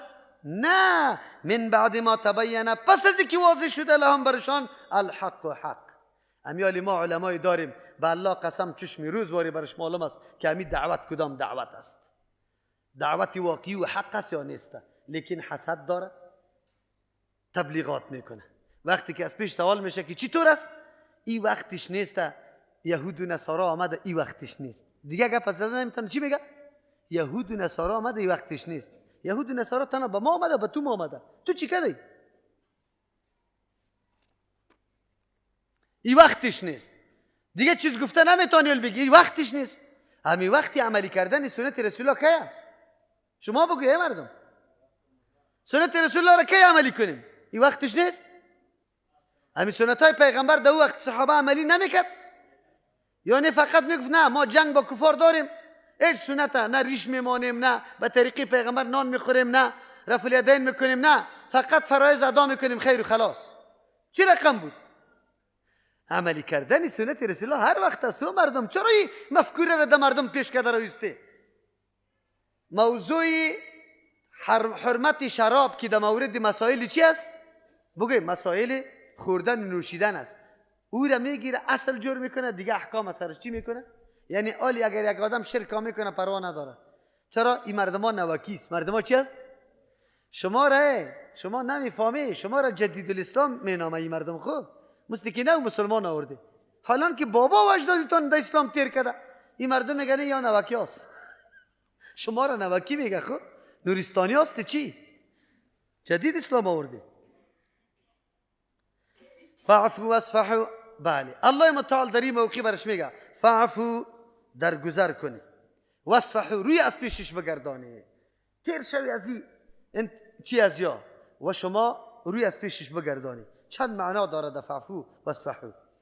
فعفو شما رو بگردانی، معنایش در جرم و در گناه نگیریشه. واصفحوا امو اثر دشمنی شام از دلتان زائل کنه، از اخلاق نرم کار بگیره. فعفو شما تجاوز کنی از شبهاتی از یا سوالات و اعتراضاتی از واصفحوا شما روی بگردانی از جواب دادنی از یا جوابم نده. فعفو شما محبتی از یار از دلتان دور کنه. واصفحوا هر قسم تعلق و رابطه را و دوستی را قطعی از یا بالکل قطع بکنه. بهتر است که فعفو ای را میگه که در گناهش نگی، واصفحوا ملامت هم نکشه. یه مردم بگذار. این کدام موقع است؟ بعضی علما قائل به است که آیت منسوخ شده با آمدن جهاد، لیکن این از نسخ نمیگیم. چرا که الله خود میگه حتی یأتی الله بامره، تا که الله فرمان خود روان کنه. این نسخ نیست. این حکمش مدتش بیان کرده که یک وقت این حکم باقی نمیمانه. بعضی علما میگه که موضوع دعوت است، نه موضوع جهاد. این موضوع دعوت است. مؤمن وقتی که با کسی جر و بحث داره و او این قسم اعتراضات و انتقادات سرش داره، تو وقتی طاقتش ضایع نکن، تو کاری تا کرده برو. این مبتدعین آنقدر چیخ میزنه در هر جای، میگه که ما یارا در مناظره طلب میکنیم حاضر نیستن. همینطور میگن نمیگن؟ در مناظره میخوایم حاضر نیستن. قرآن بر ما میگه فعفو واصفحوا، روی اعراض کنی از یا درگذر شوی، روی از پیش بگردانی. چرا؟ مناظره اول شرطش است که به خاطر رضای الله باشه. اینجا به خاطر رضای الله نیست. مناظره دوم شرطش است که حق از دهن مخالف گفته شود تو بپذیر. او یا خودشان اعلان میکنه که ما پرچه شایم زمین آسمان بگردیم، آسمان زمین، ما از نظری خود نمیگردیم. خیر چی؟ ما چرا عمری خود قطعی تو ضایع کنم؟ تمام روز کتابا را پشت کرده در یک مسجد دیگه مسجد، مردم سر ما یعنی اختلافات برپا کرده، این مردم ما را نمیمانه. ما درس قرآن خود ادامه میدیم که دو دانه خواهری ما، دو دانه برادری ما اینجا بیاید عقیده یک تا پرستی الله را در یک روز بفهمه، در یک ساعت بفهمه، در یک ساعت مغزش اعلا شود که دین چی را میگه. تو تابگار هیاهوی کن. انشاءالله در روز بعد حاجت به من نیست، در خانه خودت بچت خطت مناظره میکنه. دخترت خطت مناظره میکنه. خبرداری تو یا نه؟ این توصیه را کی برای ما داده؟ قرآن، کتاب الله برام بیان کرده. این مردم یا حسد داره یا اینمی شبهات ایراد میکنه، شکار میپرده، مردم اده تردد میپرده. تو کاری تا کرده برو تعلیم بده. تعلیم جوانا در گرد جمع است، درس بده، قرآن برش پس کو، آیت قرآن برش تشریح کو که دیگه هر قدر چیخ بزنه. شما آیت قرآن که یک دفعه بفهمی که 1000 حکایت دروغه، بگوی حکایت های دروغه براتان بیان کنه. شمس تبریز رفت، مولانا صاحب بلخ در یک جای بود، گفت چی میکنی؟ حلقه زده بود، بس شاگردات درس میگفت چی میکنی؟ گفت من چی میکنم که تو نمیدانی. وام گرفتم که یک بسته کتابا را از کنه را گرفتم، او تیلکت پس کشید از او همینطور خاکباد پف میکرد و گفت چی میکنی؟ گفت من آن چی میکنم که تو نمیدانی. ای عالمی شریعت ظاهری بود، ای عالمی شریعت چی بود؟ باطنی بود، صاحب حال بود. صاحب چی بود؟ صاحب حال بود. ای کجا شدی اولیای تو؟ نه این قدر توهین و تحقیر اسلام میشه در گوشه گوشه دنیا. مسلمان ها در گرفت، قرآن ها در گرفت، قبله ها در گرفت، مسجد ها ویران شد. اولیایتان کجا شد که قدر تصرفات داشت؟ حکایت های دروغی را بی سر و پا را به مردم کرده رایی بوده. بیا در کتاب الله بشی. وقتی که جوان اینجا کتاب الله را شنید، آلی در سر منبر که 1000 دفعه بگویی، 1000 دفعه. مثنوی صاحب مولانای روم، این صاحب این خود کرامت داره. یک نفر آمد سری مثنوی انتقاد کرد که این مثنوی، شعر میگه در مثنوی نبود، امی دستی در مثنوی پیدا شد وقتی که پس کرد مثنوی را که مچم که این سگ غوغو میکنی، این طوری شعر دیش آمد. این قدر چی داشت؟ میگه پیری ما دو قسم توجه داره، یکی توجهی چیست؟ ایجابی، یکی سلبی است. فکرت باشه در فلان جای فلانی پیر انتقاد کرده بود و عالم رفت ای دوجا در نماز پیش شد، خدا بیادب معرفی کرد، پیر صاحب امر نکرد که اجازه هم نگرفت، پیش شد. پیر صاحب توجه سلبی کرد، ملا الحمدلله را بیخی فراموش کرد، توجه سلبی کرد. شما ببینید این توجهات سلبیش چرا در اوباما نمیشه؟ در قماندانایی که گرم بس مردم هم میکشه، یک توجه سلبی کنه که همون تیارا چی شوه؟ همون کامپیوترش چی شوه؟ خراب شوه، بم در دیگه جای بیفته. عجیب توجه سلبی داری.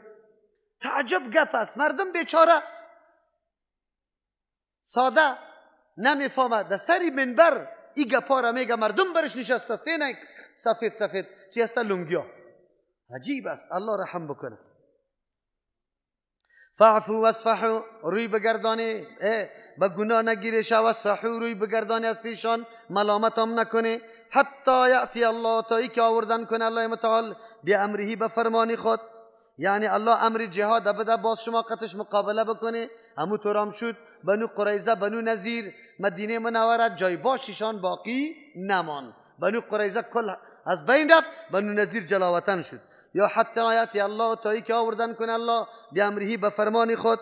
یعنی غلبه مسلمانان، شوکت مسلمانان ثابت شد. باز ای اعتراضا، ای انتقادا اج دمیرا را نمیگیره، این شبهات باز دمیرا را نمیگیره.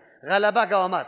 اگر در کابل ترجمه قرآن کریم هم شد، درسای حدیث باز اینمی هیاهوی از یا ورق چاپ کردن از یا توضیح کردن از یا ایراد شبهات از یا هیچ کدام چیسته درد دوا کردن نمیتونه. جلوگیری از حرکتی بگوی عقیده توحید کرده نمیتونه. یا حتی یاتی الله بی امری، یا ایست که الله آوردن کنه به امر خود. توفیق ایمان الله برای همین مردمی که انتقاد میکنه نصیب کنه. ما هم دعا میکنیم الله امو سرسخترین مخالفی ما را عقیده توحید یک تا پرستی الله برش نصیب کنه. ما بخیل نیستیم، مثل که به خود جنت میخوایم، به کلگی جنت میخوایم. سر ما انتقاد کنه، اعتراض کنه، دو بزنه دشنام، لیکن ما برش میگیم که الله هدایت کنه شه در راه حق. در راه حق بیا. یک روز یک کسی زنگ زده بود موبایل، همین مجردی که اوکی کردم شروع کرد، خب نه زن مون، نه مادر مون، نه همینطور مانده بودم خواب دلی خدا یخ کرد. در آخر برش گفتم بس میکرد، گفتم برو من فقط همین قدر میگم که الله هدایت کنه برات. پس آن باز نیم ساعت من زنگ زد، عذر کرد، گریان کرد تلفن. فهمیدی؟ او بیچاره گفت مرا کسی دیگه تحریک کرده بود، در ذهن می طور بود که در دنیا بدترین شخص توستی و ما در توسط عمل خود ثواب میبرم، ولی مرا اینطور ضربه زدی که بعد دیگه روبرو شده نمیتونم. حتی یاتی الله بامر، تا که آوردن کنه الله متعال فرمان خدا. ان الله یقینا الله متعال علی کل شیء قدیر، چیزی که بالکل محال میدانی الله قدرت داره که به محال بیاره. پدرم میگه مرا میزنه، پدر مرا نمیمانه، دعا برش بکو. از دیگر راهها که تو چی شدی بس آمدی نتانستی، آلی دعا را شروع کن، تهجد بخوان، در وقت افطار در وقت سحری برش دعا بکن که یا الله پدرم است، همراه ازی که مرا لط کرده، ظلم کرده، خیلی جفا کرده، الله تو هدایت کشه، الله یه عقیده را در قلبش داخل کن. الله بالای تمامی چیز قدرت داره، الله بگیره صفحه دلشه محو میکنه و حالتا را نیتانه. و اقیم الصلاة و آتوا الزکا، این آمادگی میگه. هرگاه در او زمان امر جهاد نشده بود، برای خودسازی، برای تقویت خود، این بسیار مهم است. ما به جای از اینکه هر روز قطعی مردم مناظره کنیم، جوانای ما این کارا را زیاد بکنن، هر روز قطعی مولا جنگ با جاغه می باشه. او جوان قطعی مولا جنگ با جاغه نکو، خودم مسلح کو، خودم مسلح کو. به جای دعوت زبانی دعوت عملی تا یک کمی قوت بده. دعوت عملی کدام است؟ 5 وقت نماز حاضر شد، تکبیر الله از پیش تیر نشوه، نمازی تا درست بخوان، قطیری سفید اخلاق بکو، کاری خدمت مسجد میشه اول باید تو باشی، جارو کردن مسجد باید بالای تو باشه، یک کاری دیگه خیر که پیدا میشه باید اول نمره باشی. خود به خود محبت تو در قلب مردم جا بجا میشه. بجای از اینکه ملا صاحب تو انتقاد کرده بری، دلیل، برو درس بخوان، برو درس بخوان، برو درس بخوان، خود قوت بده. قرآن همی استعداد این در پیغمبر علیه السلام و صحابه میگه. و اقیم الصلاة، رابطه تا با الله قوی بساز. رابطه با امرای الله توسط نماز قوی میشه. عاجزی کو به الله، راز و نیاز کو. این نعمت برات حاصل شده، گریان کو به الله، یا الله این نعمت عظیم برام آمده، دلم میخواد که نعمت عظیم به کلگی باشه، به کلگی حاصل شه.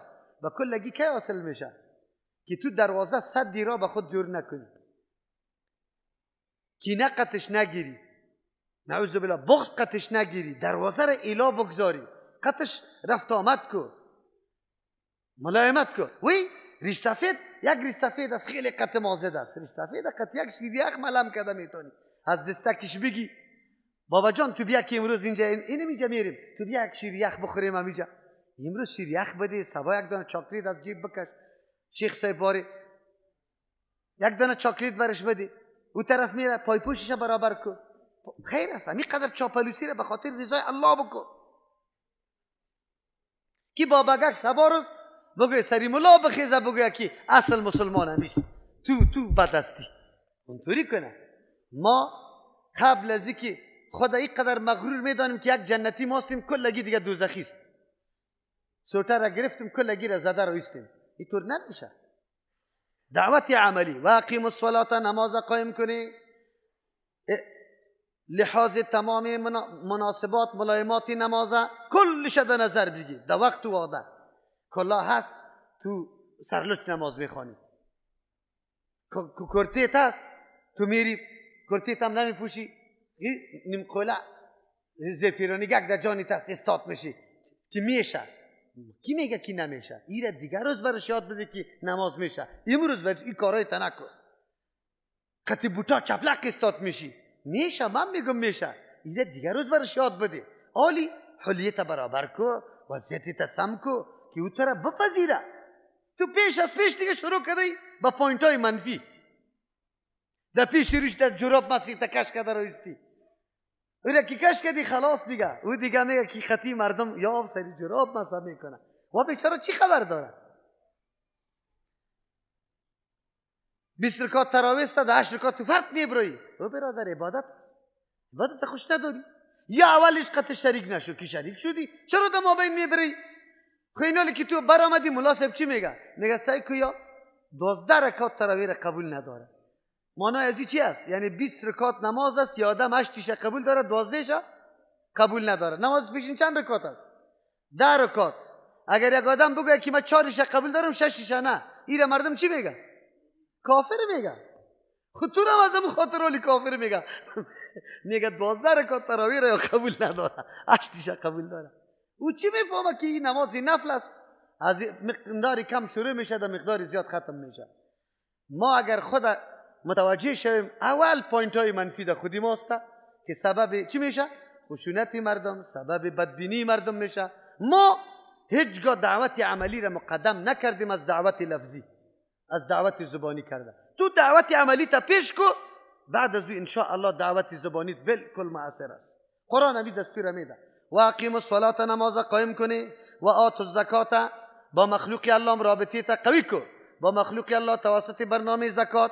آن چیزی که باولی دست پیدا کرده ای در نصاب رسیده چلم حسیش بده که کینه بغض عداوت و دشمنی از او ختم شود. و ما تقدموا لانفسکم من خیر، الله متعال میگه بنده تلاشید ای باشه همیشه در صدد انجام خیر باش. خیر کدام کاره میگه؟ که مرضی و موافقه کی باشه؟ بگه الله و رسول الله باشه. هر چیزی که مرضی و موافقه الله و رسول الله باشه و خیر است. هر عمل کی باشه در صدد ازو شو.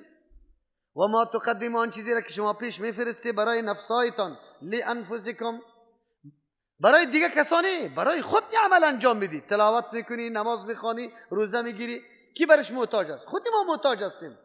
یک تعداد پیدا میشه میره من این 2 رکعت نماز با رسول الله خواندم، این صدقه را به رسول الله کردم، این قربانی را به رسول الله کردم. تو جناب از پیغمبر کردم خدا پاک دانستی، خدا جنتی دانستی که رسول الله به صدقه ضرورت داره، به نماز ضرورت داره، به روزه هم ضرورت داره و من ندارم. او بدبخت تو خیلی ضرورت داری، رسول الله خو رسول الله، او خو هر عملی که تو انجام میدی پیغمبر قطع شریک است. الدال علی الخیر کفاعله، کل خیر کل دین کی برای ما راهنمایی کرده؟ رسول الله راهنمایی کرده. او قطع شریک است. او چی نیاز داره؟ نیاز تو زیاد داری. از او خاطر اول دعا برای کی میکنی؟ برای خود که الله تو را ببخشه. بعد از او به پدر و مادر و به دوست استادا و به دیگه کس دعا میکنی. اول به خود دعا بکن که تو را الله نجات بده. قرآن هم میگه و ما تقدموا لانفسکم، آن چیزی را که شما پیش میفرسته خالص برای نفسایتان که الله شما را عزت بده، شما را ثواب بده. من خیر، کار هر کاری نیکه، تجدوه میابی عند الله، بنزد الله. در هر جا که میکنی، در هر موقعی که میکنی، با هر کس که میکنی، پیش الله موجود است، ضایع نمیشه. ان الله بما تعملون بصیر. بس است عقیدت داشته باش که به هر چیزی تو الله بیناست. هر عملی که تو انجام میدی، چه رقم عمل انجام میدی، کی انجام میدی، میبینه، ببینه مردم یا نبینه؟ نه نمیبینه. کاریت انجام بده، الله ضایع نمیکنه اجرت. و قالو گفتن یهود و نصارا لن يدخل الجنه، این انحصار طلبی، انحصار طلبی امیره میگه خودخواهی را. جنت میگه تنها ماستیم. او مراد از یهودیت هم چی را میگیره؟ کسی که در آذری در دفتر یهود فقط نامش است. نصارا کسی که در دفتر نصارا نامش است. الله متعال درس عظیم به امت پیغمبر صلی الله علیه و سلم میده. یهود و نصارا واره نشوی ای امت پیغمبر که محض خیال پلو میزنی. به خیال پلو یک چیزی حاصل نمیشه. شما دینتان اساس داره، روی سند قدم گذاشته بری، روی سند. محض آرزوهای باطل نباشه، خیالاتی که خود به خود جمع کردیم لیکن هیچ اساس نداشته باشه. اسلام دین عمل است که موجود است. کدام چیزی را که ادعا داری یا نیست. و قالو گفتن لا يدخل الجنه، هرگز داخل نمیشه. ایرا یهود گفتن الا من کان یهودا، مگر کسی که یهودی باشه. نصارا گفتن لا يدخل الجنه الا من کان نصارا، داخل نمیشه در جنت مگر کسی که نصارا باشه. آلی هم فرقه واریتا در اوج خود رسیده، هر مذهب دعوا داره که محق هستم، محق هستم، محق هستم، و میگه محق هستم، و میگه محق هستم، و میگه فرقه منصور، فرقه ناجی هستم، و میگه مستم. قرآن چی میگه؟ قرآن برای ما و شما محک مقرر میکنه. محک چیزی که توسط از خود آزمایش کنی، برای تو تعیین میکنه که همون چیز موجود است یا نه. تلک امانیهم، ای آرزوهایشان است، پندارهای خودساختهشان است، مفکوره های خودساختهشان است، اساس سند نداره. قل بگوی پیغمبر علیه السلام ها تو پیش کنه برهانکم، دلیلتان که جنت خاص برای یهود یا جنت خاص برای نصارا، پیش کنه. این کنتم صادقین، اگر راست میگی. گپ دهی گپا نمیشه که آدم بگویه لاف بزنه. اینجا معیار وجود داره، او معیار خدا برابر کنه، ترازو وجود داره، طول کنه که راستی در جنت داخل شده میتونی یا نه. بلا نیست مثل که شما میگه، بلکه اینطور قانون است من اسلم وجهه لله، کی ذات خدا به الله تسلیم کرده، حکم الله را به دل و جان پذیرفته، خدا منقاد و تابعدار به نظام الله کرده. نظام الله کدام است؟ در هر زمان که آمده نظام الله را پذیرفته. اگر او سری موسی علیه السلام آمده قبول کرده، سری عیسی علیه السلام آمده قبول کرده، سری محمد رسول الله آمده قبول کرده. نظام الله میپذیره، خدا برش تسلیم کرده. اول شرط شما پوره نکردی. چرا؟ به نظام موسی علیه السلام شما یهود قائل بوده، لیکن به نظامی که بالای عیسی علیه السلام آمد که هو به او نظام موسی علیه السلام بود، تایید کننده بود، نشانش موجود بود، اونجا انکار کرده. خیر شما تسلیم به نظام الله نبوده، شما تسلیم به یک چیز بوده. گفتی که اگر موسی علیه السلام همین نظام اگر از دهن موسی علیه السلام گفته شما میپذیریم، لیکن چون که از دهن عیسی علیه السلام آمده نمیپذیریم. نصارا گفت همین نظام الله اگر از دهن عیسی علیه السلام آمد میپذیریم، اگر از دهن محمد رسول آمده نمیپذیریم. شما خود تابع نظام نیستی، تابع گفتار شخص هستی. امروز کجاست بگم؟ بله بله حدیث اگر آمد، لیکن امام ابو حنیفه رحمه الله نوشته کرده بود، او گفته بود بالکل بسر و چشم قبول دارم. اگر حدیث امام شافعی، امام مالک، احمد ابن حنبل، عالم دیگه گفته بود، نه نه نه نه حدیث است. چی میگن؟ چی میگن؟ بگوی حدیث است، خود مذهب ما نیست. تا که در فابریکه مذهب ما این چان نشده باشه، بگوی تایید نشده باشه، اینطوری حدیث ها را ما قبول نداریم. کجاست آیت قرآن مصداقش کی میگرده؟ راست بگوی، دلیل بیار، دلیل بیار که اگر حدیث امام ابو حنیفه رحمه الله قبول کرده بود قبل قبول، اگر نبود نه. قبولیت حدیث خو شرایط دیگه داره، او به مذهب تعلق نداره. هرگاه حدیث صحیح باشه، صحیح چند شرایط داره؟ 5. راویش چی باشه؟ عادل، ثقه، بگوی تام الضبط، غیر معلل و غیر شاذ. اینی حدیث خواهی 5 شرطا را داره، بپذیریم؟ نه. رفع الیدین حدیثی است که همین شرطا را داره، حتی متواتر است، بپذیریم؟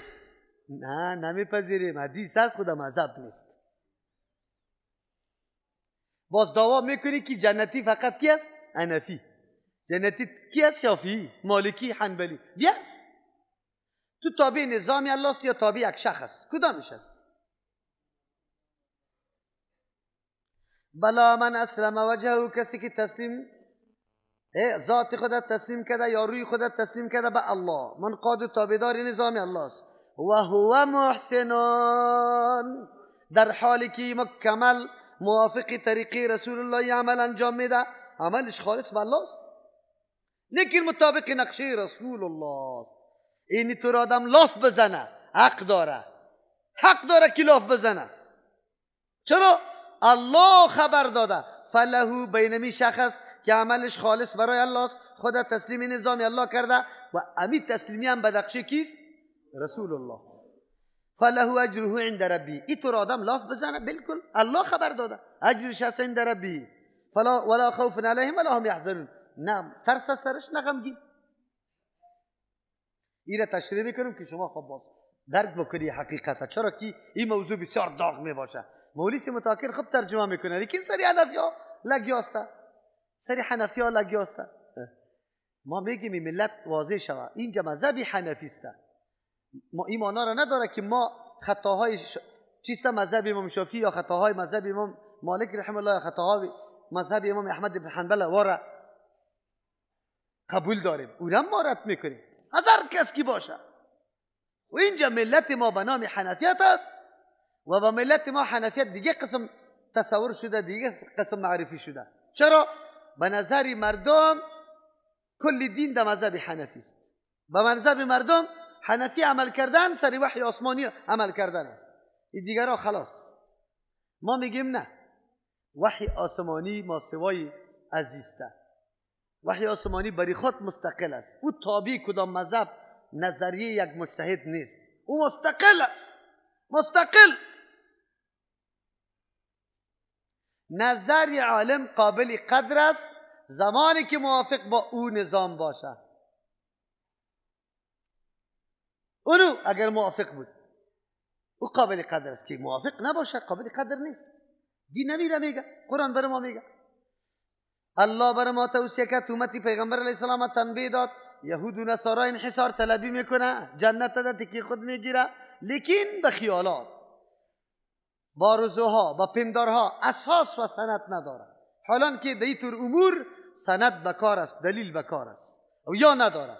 چرا اگه می داشته قل هاتو برهانکم، دلیلی تا بیاره ان کنتم صادقین، اگر راست میگه که راستی ما به حق هستیم، جنت تنها برای ماست و نه برای دیگرها، بید یک سند و دلیل. چقدر خوب آسان گپ است. طریقه بر ما نشان داد. یک آدم ادعا میکنه دستی نگو که نه من ادعای قبول ندارم، بگو ادعا میکنی سندش پیش کن که قبول کنم، بستر رو چشم. شما فقه را قبول دارید؟ امین شو یک کسی زنگ زده بود، فقه را چطور کنیم؟ من گفتم فقه را نگه که چشم خود قرار بدیم، چطور کنیم؟ فقه اینطور نیست که کلی مسائلش غلط و باطل است، خطاست. فقه مسائل داره، هم خطا هم ثواب. ثوابش به چشمش سر میپذیریم، خطایش نمیپذیریم. ما مامور نیستیم، کسی ما را ملزم نکرده که خطای فلانی مجتهده، اگر فلانی مجتهد اجتهاد کرده او را بعد حتما بپذیری، کس برای ما نگفته و دین نیسته. بلا من اسلم وجهه، ایتو نیست، قاعده ای نمیسته. کسی که تسلیم کرده وجهه روی خدا لله، برای الله متعال، یعنی خدا منقاد و تابعداری الله ساخته، هر گپ که از ناحیه الله متعال میاد امور مکمل میپذیره. در مقابل گپی الله هیچ گپی کسی را قطعا قبول نداره، نه از پدر، نه از مادر، نه از ظالمه، نه از پیر صاحبه، نه از هیچ کسا. در مقابل گپی الله، در مقابل گپی رسول الله نمیپذیره. چرا که الله گفته اطیعوا الله و اطیعوا الرسول. الله گفته، الله گفته که پیغمبر اطاعت کن، اطیعوا الرسول اطاعت کن. بلکه طور گفته که و هو محسن، اطاعت الله بدون اطاعت رسول نمیشه. چرا که شکل اطاعت الله را فقط پیغمبر بر ما تشریح کرده، صفتش او بیان کرده، مقدارش او بیان کرده، وقتش او مشخص کرده، سببش او برم بیان کرده، مقدارش او برم بیان کرده. نماز پیشین است. نماز پیشین یکی نماز است، چند رکعت است، مقدارش رسول الله برام بیان کرده. 4 رکعت فرض گفته، 6 رکعت سنت پیغمبر بیان کرده. مقدارش جنسش چی است؟ نماز است. 2 وقتش از زوال شروع میشه تا که غیر از سایه اصلی سایه عرش یک چند شوه، تا اینی وقت نماز پیشین است. کی برام بیان کرده؟ رسول الله بیان کرده. اگر کسی دیگری بخیزه و بگویه که نه از 10 بجه نماز پیشین شروع میشه، امام احمد ابن حنبل رحمه الله بگویه، امام مالک رحمه الله بگویه، امام شافعی رحمه الله بگویه، امام ابو حنیفه رحمه الله بگویه، میشه نماز؟ نمیشه نماز. عبادت و عمل موافق طرز و تشکیل رسول الله است. با کدام کیفیت برات بیان کرده؟ اول نیت میکنم روی طرف قبله میکنم، وضو میکنم، ستر عورت میکنم، استقبال قبله میکنم، این استاد میشم، الله اکبر میگم، دستار تا کجا را بالا میکنم، اینی قسم بسته میکنم. اول دای استفتاح، بعد از اعوذ بالله، بسم الله، الحمدلله، سورت، رکوع، سجده، قاعده. این کیفیت کی برام بیان کرده؟ میتونم یک کیفیت زیر تغییر بدم. اول سورت کی خلاص کردم، الله اکبر میرم در سجده، 2 سجده را میکنم، پس که بالا شدم علی الله اکبر رکوع میکنم، فقط تغییر در رکوع و سجده میارم. اول سجده ها را میکنم، بعد از رکوع میکنم. نماز میشه یا نه؟ آدم گناهگار میشه قصد اگر بکنه یا ثواب میبره؟ چرا گناهگار میشه؟ تو خود کلی تعظیم الله را کردی، رکوع کردی، سجده کردی، قیام کردی، عورت ستر عورت بود، استقبال قبله بود، کل چیزا بود، تعظیم الله را کردی، دعاها را گفتی، قرائتها را کردی، چرا قبول نشد؟ نقشه رسول الله را بدل کردی. علی میفهمی؟ علی مقام منزلت پیغمبر میفهمی یا نه؟ وی تلاوت قرآن کریم است. تلاوت قرآن کریم برای خود کیفیت داره، ذکر است برای خود کیفیت داره. این خصوصیت از کجا پیدا کردی؟ دعا، وی دعا خو عبادت است، مغز عبادت است. بله مغز عبادت است، لیکن همی خصوصیت متصل نماز با جمع، با هیئت جمع، کیفیت جمع، این از کجا پیدا کردی؟ یک پیغمبری دوم توستی اولی؟ ها؟ پیغمبر کرده یا نه؟ از تو سوال بکنم. پیغمبر کرده یا نه؟ نبی کیفیت کرده یا نه؟ فهمیدی اولی؟ طریقی پیغمبر فهمیدی که عبادتی الله به طریقی پیغمبر بشه، به طریقی پیغمبر نمیشه. بدعت اولی فهمیدی؟ یکی اصلی یک شی بدعت می باشه میابه خیر، یکی کیفیتش، در کیفیتش تو بدعت پیدا کرده رویستی نکو پیدا. و هو محسنان، برای قبولیت عمل دو چیز ضروری است: اخلاص. نصارا خیر اخلاص میکردن، اقدر با کمال محبت به الله حتی طعاما را سر خود حرام کرده بود، در مغاره ها خو کرده بودند، لیکن عملشان مطابق روش عیسی علیه السلام بود؟ نبود. از او خاطر باطل است. خود زحمت دادن، محنت کشیدن، لیکن هباء منثورا. منافقین مطابق پیغمبر عمل میکردن، چیزی نقشه که پیغمبر انجام میدادن لیکن عملشون خالص برای الله بود یا برای ریا بود؟ از این خاطر به نزد الله متعال مقبول نبود. این درس عظیم است. ما در تمام اعمال خود سخت متوجه باشیم، از دقت کار بگیریم. عمل ما اساس و بنیادش محض رضای کی باشه؟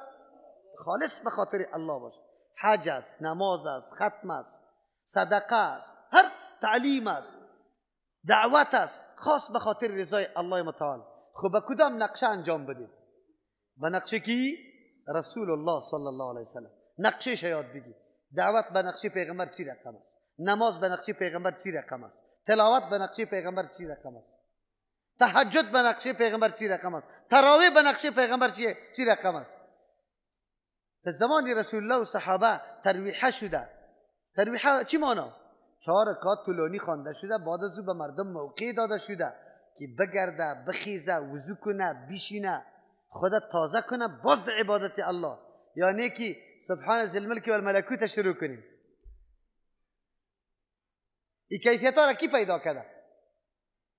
تو جناب کلمات خوب میگی لیکن بدعت اضافه کرده ای، به جای ثواب عذاب برده رویستی.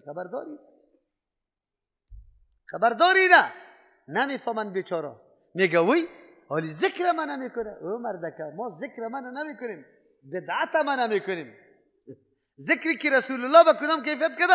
کلا و حاشا قطعا الله امر کرده که ذکر بکنیم، فرض است. هیچ عبادت برابری ذکر مامور نیست در قرآن کریم.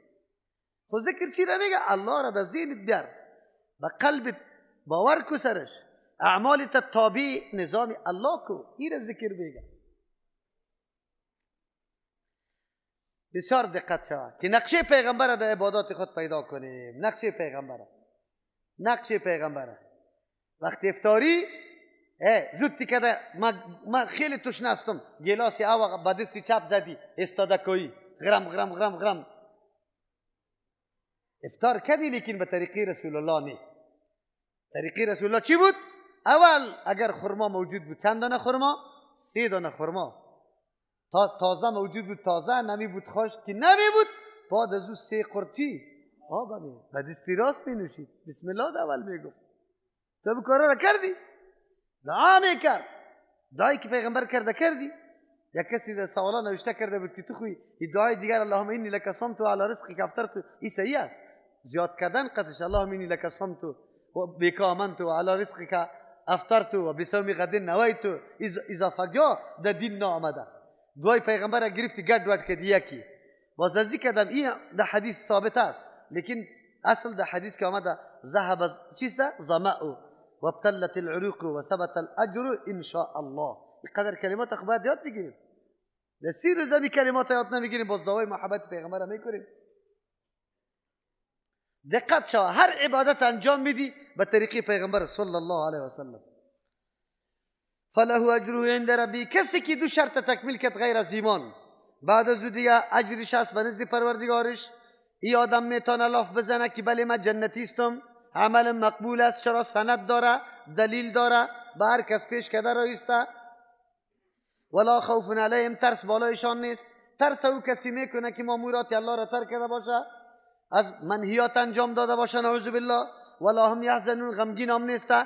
غمگین کسی است که چیزی که خیلی قابل قدر و قابل ارزش است از دستش رفته باشه، تو مردکه خو در تمام عمرت با دقت قدم گذاشتی اینی کارا میکنم پیغمبر اینی طور کرده امی رقم انجام میدم اینجا جای ثواب است پیغمبر اینجا بسیار ثواب گفته وی سحری خود دلم نمیشه نه میخیزم رسول الله برش برکت گفته رسول الله برش گفته که فرق بین ما روزی ما و یهود چی است خوردن سحری است ما میخیزم یک دفعه یک قرد آب خو میخورم یک گلاس چای خو میخورم رسول الله من طور گفته رسول الله من طور گفته ثوابا از پیشت ختم نشده وی والا در نفل اگر کس نخونه گناهگار نمیشه بله گناهگار نمیشه روز قیامت فرزایت که خلاص میشه الله آواز میده که نفل داره یعنی این نفل تو را الله اونجا برابری فرض شمار میکنه خبر داری تو که از قدر نفلت خبر شوی اینجا یک نفلم از چیسته از دست نمیره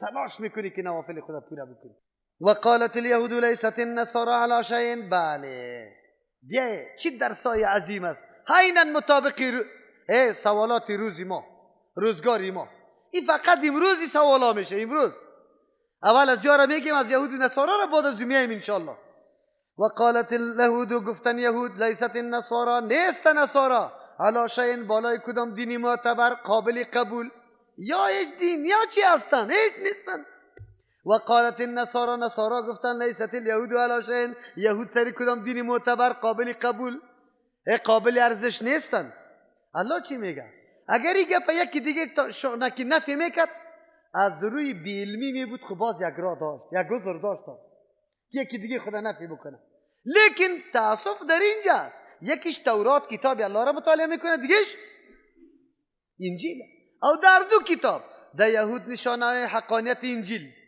حقانیت عیسی علیه السلام در تورات در انجیل نشانه های حقانیت کی بگوی تورات و موسی علیه السلام است هر دویش کتاب آسمانی است از جانب الله آمده هیچ فرق و تفاوتی نداره تایید کننده مضامین اصولی است بله بعضی فرقای جزئی از نگاه انجام عمل وجود داره بنابر تغییر ظروف و زمان دیگه هیچ کدام تفاوتی نیست خو لیکن یا بجای از اینکه یکی دیگر را تایید کنه ملت و امت متفق شوه یهود نصارا را رد نکنه نصارا یهود کلگی یک ملت پابند نظام کی الله متعال بگرده یا یکی دیگه خدا نفی کردن وقتی که یا یکی دیگه خدا نفی کردن مشرکین مکه مست شدن گفتن نه یا خودشان میگه که دینشان او میگه که دینی از او اعتبار نداره از او اعتبار نداره اصل دینی کی از ما شرک ما بسیار خوب است بسیار موقع بود برای از ما میاثر شد که لاف دینی خدا وا بزنه الله متعال میگه مسلمان موقع به کافر میدی حنفی ها میخیزن میگه شافی نیست هیچ کدام مذهبی نیست چرا نیست این گپا گفته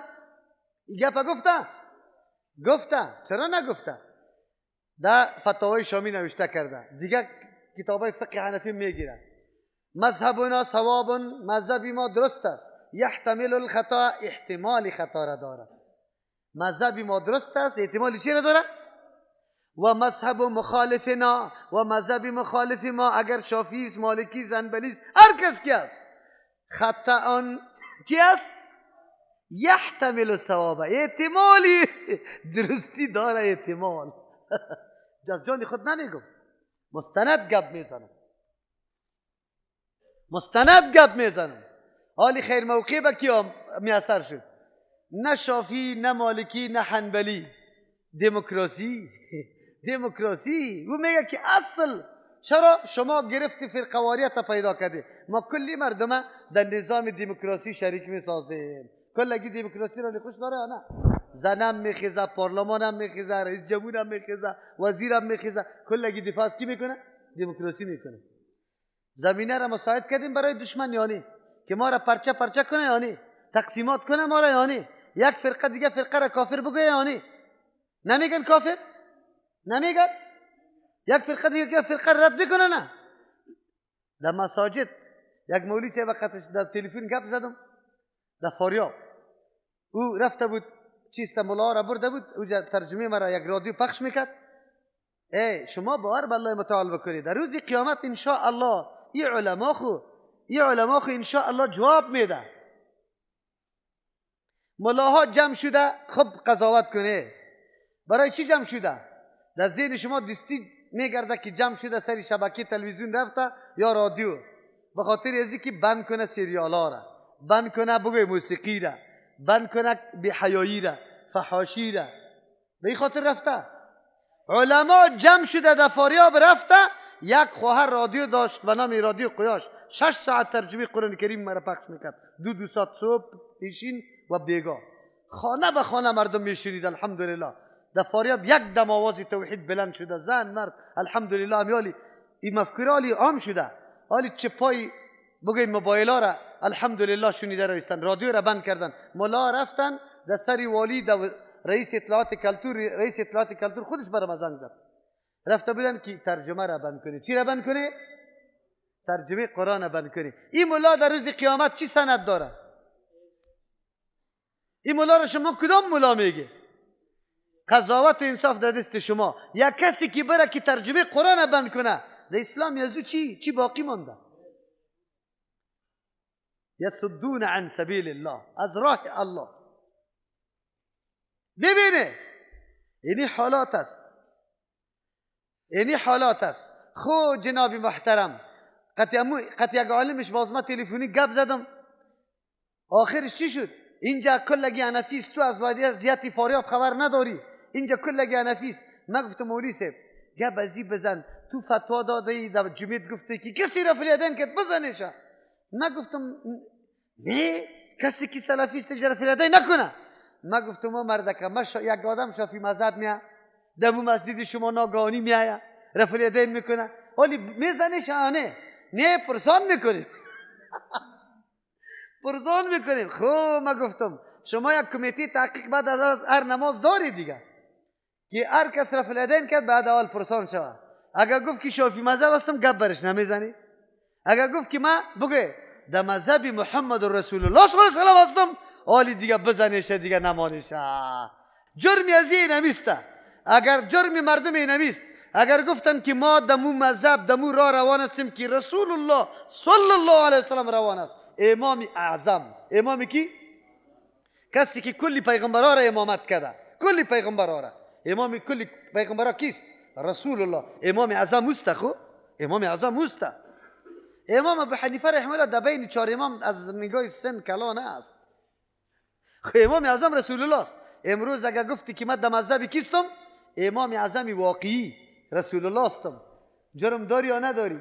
این قدر بچکته که پرسان نکو. اینالی از حنفیت و شافیت ما چی جور کردیم؟ راستی تا نبگوید. موقع را به کی دادیم؟ ملت چطور پاشان کردیم؟ باز به مردم چی انگیزه میده مولا؟ میگه نمیا پیدا شده، اینمیا پیدا شده چی میکنه؟ اختلاف انداخته. چی انداخته؟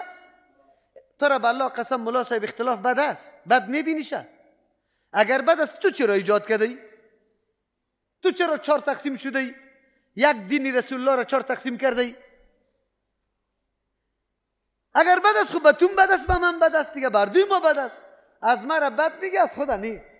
او ما به اختلاف دعوت میدیم یا به اتحاد؟ راستانه بگو. اگر مردم کلگی سری قرآن و حدیث جمع شوه، متفق میشه یا مختلف میشه؟ اگر در مملکت خارجی 4 نفر باشیم دعوتگرا، یکی ما حنفی، دیگه شافعی، دیگه مالکی، دیگه حنبلی، امو مردم یک دفعه خط ما قبول کرد ما مملکت مسلمان میشیم، ما مملکت مسلمان شیم، 4 نفر دعوتگر هم هستیم. امی مردم چطور کنیم؟ حنفی بسازیم شه، مالکی بسازیم شه، حنبلی بسازیم شه یا حنفی؟ هر 4 خونه میشه. یکی شبکو کدامیشه میکنی؟ اگر شافعی بکنی خیر، 3 دیگه چی کنه بیچاره؟ وام زحمت کشیده، وام کوشش کرده. اگر یکیشه میگیری 3 دیگه حتما میمانه. امی مردم که مسلمان بسازی، تو را به الله قسم سری چی مسلمان بساز؟ بگو. امی یک شیعه را که تو دعوت میدی که بیا در دین، در کدام دین میاریشه؟ یک شیعه را دعوت داده بود، گفت بیا. او برش گفته بود که خب من آمدم، کجا میبری مرا؟ میگه بیا اینجا دین مذهب حنفی. گفت من چی کنم مذهب حنفی را؟ امام ابو حنیفه شاگرد جعفر صادق بود. من خود جعفر صادق اهل بیت است، او را اله کرده پیش تو بیم. دانشواز مانده بود، نگفت که بیاد کتاب الله و سنت رسول الله. در او رابعه که جعفر صادق رضی الله عنه هم در او را بود، در او رابعه. خب ما تا کی بفهمیم مغزی ما الا شوه مغز؟ این کله کمی کار کنه. این مردم ها که تبلیغات میکنه علیه مرا میگه که یا این تفریقه را پیدا کرده، مردم پاش کرده. ما انشاءالله مردم سری کتاب الله و سنت رسول الله جمع میکنیم. جمع کردن سری کتاب الله و سنت رسول الله دعوتی من نیست، دعوت 4 امام مجتهد مذاهب است. امام ابو حنیفه رحمه الله دعوت به کی داده؟ به قرآن حدیث. امام شافعی رحمه الله به کدام طرف دعوت داده؟ امام مالک رحمه الله. امام احمد ابن حنبل رحمه الله به کدام طرف دعوت داده؟ خلافی از این کدام دعوتی دیگر پیدا کرده میتونن؟ نرستن پیدا کنه، نرستن پیدا کنه. ما به مورا دعوت میدیم که ائمه مجتهدین دعوت داده. خود دعوت ما را شما بدنام میسازی؟ نکنی طور. یکی دیگر را نفی نکنی. حنفیت هم در جای خود، شافعیت هم در جای خود. کلگی اگر 4 مذهب هر 4شان گپایشان، کارایشان، قاعدایشان موافق راه و روش رسول الله صلی الله علیه و سلم بود، کلش حق، کلش چیز خو یک راست. چند راست؟ اگر نیکی مخالفی راه و روش کی باشه؟ رسول الله باشه، ولو که او را نگه که چشم ما گفته باشه. میپذیری باز؟ نمیپذیری، بالکل نمیپذیری. قرآن کریم برای ما میگه و قالت الیهود لیست النصارى، گفت یهود نیست نصارا علی شیء، بالا یک چیزی، بالا یک دین معتبر مورد قبول قابل اعتبار. و قالت النصارى، نصارا گفتن لیست الیهود، نیست یهود علی شیء، بالا یک چیزی، یعنی بالای دین معتبر، بالای دین با ارزش یا قابل قبول. و هم یتلون الکتاب، حالی است که یا کلشان کتاب مطالعه میکنن، برش معلوم است که هر دین حق بوده. ولی چرا امروز زمین مذاهب ما نمیخونه کتابا را؟ در کتابا دعوت به چی داده شده؟ کتاب الله و سنت رسول الله. رسول الله گفته، الله رسول الله چی گفته رسول الله برای ما؟ ترکت فیکم امرین لن تضلوا ما تمسکتم بهما، کتاب الله و سنتی. انه من یعش منکم فسیر اختلافا کثیرا فعلیکم بسنتی. گفته که با 4 مذهب، به سنتی گفته و سنت الخلفاء الراشدین المهدیین گفته. نگفته ایرا؟ نگفته که ستفترق امتی 73 فرقه كلها في النار الا واحده. قیل یا رسول الله من هي؟ کدام فرقه است؟ ما انا علیه و اصحابی. با کدام نظامی که ما استوار هستم همین نظام ما کم میگیره. خب با منهج کی؟ صحابه، سلف صالح. دیگه مورد شما پیدا کنی در مذهبتون که ما روان شویم، پیغمبر خیریت برش گفته باشه، پیغمبر فلاح و نجات برش گفته باشه، پیدا کنی برای ما که ما همون طرف بریم. خیرالی ما کدام طرف بریم؟ كذلك قال الذين لا يعلمون، این قسم مثل گفتاری از یا یکی دیگر را نفی کردن. گفتن و کسایی که نمیدانستن، مشرکین مکه. لا يعلمون کدام مردم است که هیچ علم نداشتن؟ مردمای بدوی. و گفتن مثل قولهم، به مثل قولی از یا. و گفتن نه یهودیت هم در دین معتبر نیست، نصرانیت هم در دین معتبر نیست، دین ماست. باز دین خود او چی معرفی میکردن؟ بگه ابراهیمی، او دین ابراهیمی خود حق هست یا نه؟ خو لیکن وا حقیقت دین ابراهیمی را نداشته بودن، تغییر داده بودن. فالله یحکم بینهم. چی اختلافات اینجا داره؟ یک روز صحنه میآید، الله متعال فیصله کن و عادل قرار میگیره، عدالت میکنه. باز اونجا معلوم میشه که حنفیت حق میکشه، مالکیت، حنبلیت، بگوی یا چی شافعیت یا محمدیت، کدام دین حق میکشه؟ الله فیصله ده کی میشه؟ فالله یحکم، الله فیصله میکنه بینهم، در بینشان یوم القیامت، در روز قیامت. فی ما کانوا دو موضوعات، مسائلی که فی دو موضوعات اختلافون، اختلاف میکردن. و من ازلم، کس خیلی ظالم من از کسی که منع مساجد الله، منع میکنه مسجدای الله را، ایذکر فیها، که یاد کرده شود او اسمه، نامی الله، و ساعات تلاش میکنه فی خرابیها، در خرابی امی مساجد. از این که ظالم دیگه کس است؟ نه. استفهام برای چی است؟ و اینقدر ظالم دیگه پیدا نمیشه. در قرآن کریم صیغه ازلمه، خیلی ظالم، در 6 مورد آمده. کلش تعلق به شرک داره، کلش. منع کردن رای الله، از قرآن و ترجمه منع کردن، از ذکر الله منع کردن، تکذیب آیات الله را کردن، تکذیب بعضی آیات الله را کردن، نعوذ بالله، استهزاء به آیات الله. در این موارد هر جای کلمه ازلمه استعمال شده که از یا کده ظالم دیگه کس نیست. گپ در کجاست؟ در این مورد این آیت مفسرین مختلف نظر داره. بعضی میگه نصارا نظر به دشمنی که با یهود داشتن، چون بیت المقدس همراه نصارا بود، یهود غلبه حاصل کردن، نصارا را کشیدن و درد داشتن، درد دل. قتی بخت نصر پاچا خود یکی کردسته، آمدن وقتی که غلبه حاصل کردن سر بیت المقدس، در بیت المقدس در مسجد الله بسیار بی ادبی و بی عزتی کرد، حتی که در مسجد گندگی را انداختن. الله متعال هشدار به می مردم میده که مسجد خو مقام مرکزی دین عبادت الله متعال است. تو که دشمنی با یک فرقه داری، دشمنی از خو بر نمیخوره به مسجد الله. تو دشمنی با یک فرقه داری، آلی خطی و فرقه که دشمنی داری، مسجدش بی عزتی کو بی ادبی کو، مسجد خو از الله است، چرا این کار میکنی؟ بعضی مفسرین میگه که نه، در صلح حدیبیه در سال ششم که رسول الله برای ادای عمره رفت، در مقام حدیبیه مشرکین مکه مانع شدن، نگذاشتن که رسول الله عمره را ادا بکنه. پیغمبر چی کار داشت؟ قطعی مردم جنگ میکرد؟ چور چپاول میکرد؟ نه، لباسای احرام در جانشان به نیت عمره رفته بودن، چرا مانع شدی؟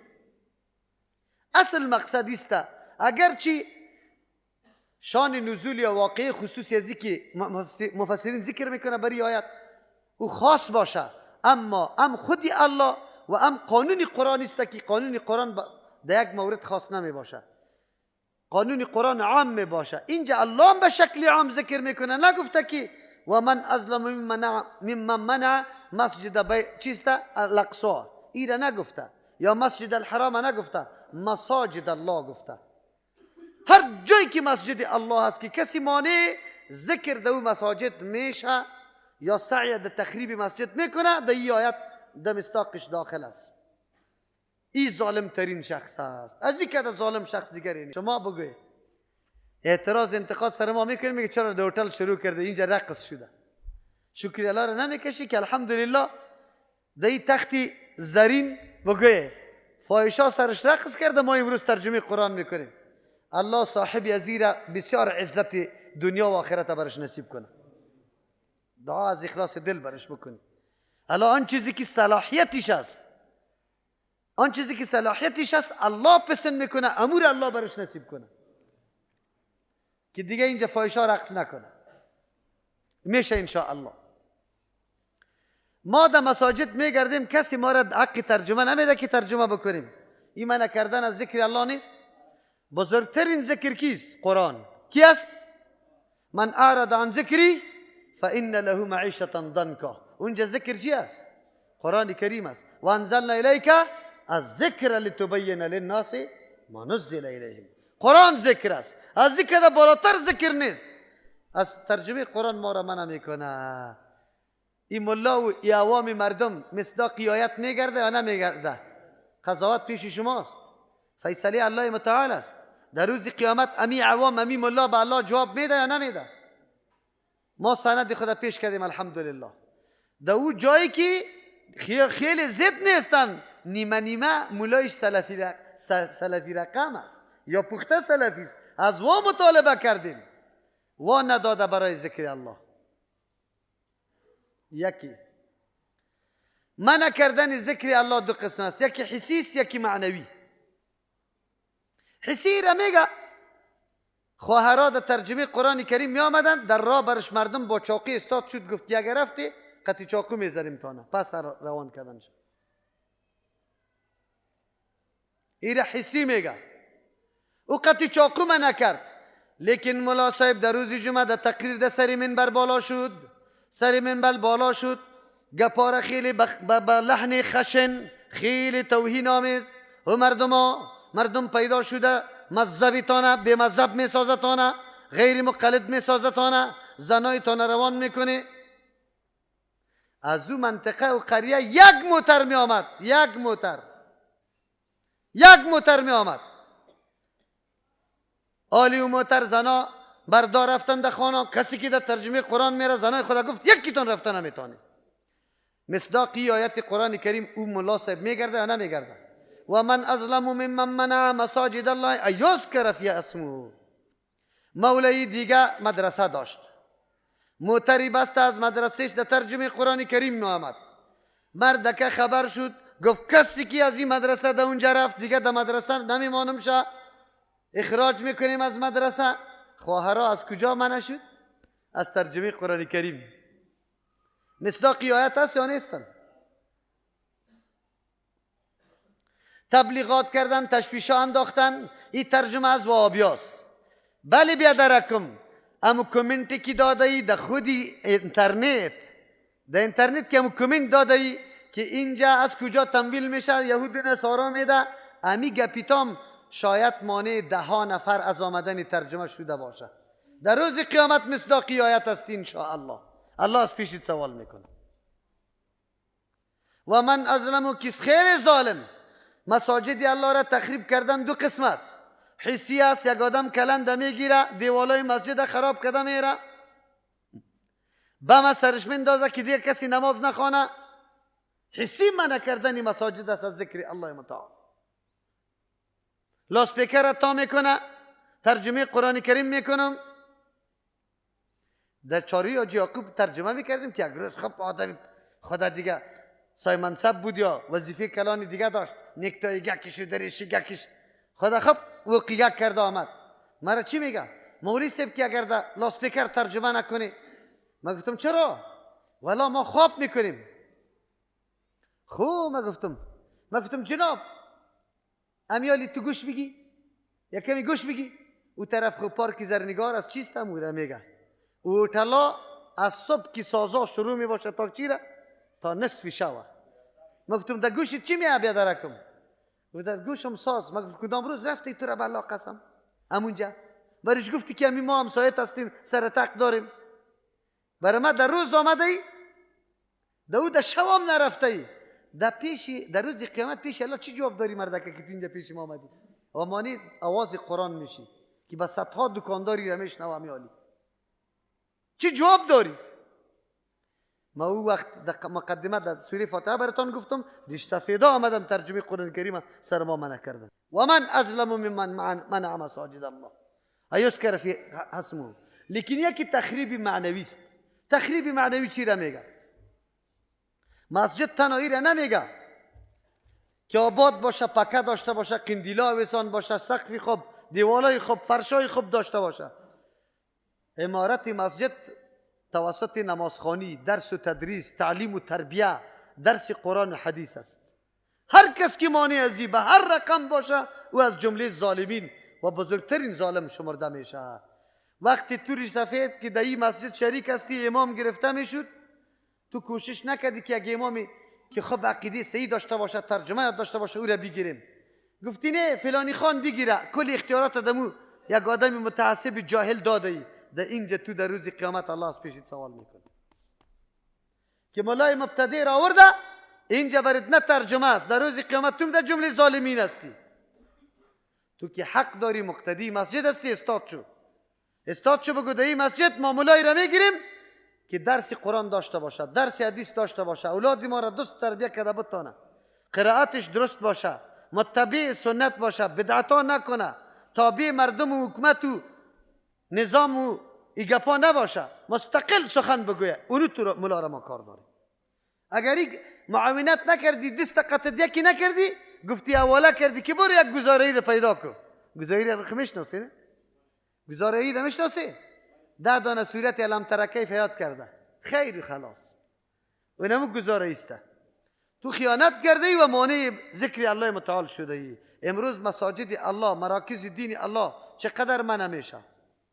در پارلمان کسی نگفت که فاحشه‌خوانه زیاد شده، تبلیغ نصرانیت و تبشیری زیاد شده، انجیلا در مکتبات توزیع میشه به زبان فارسی.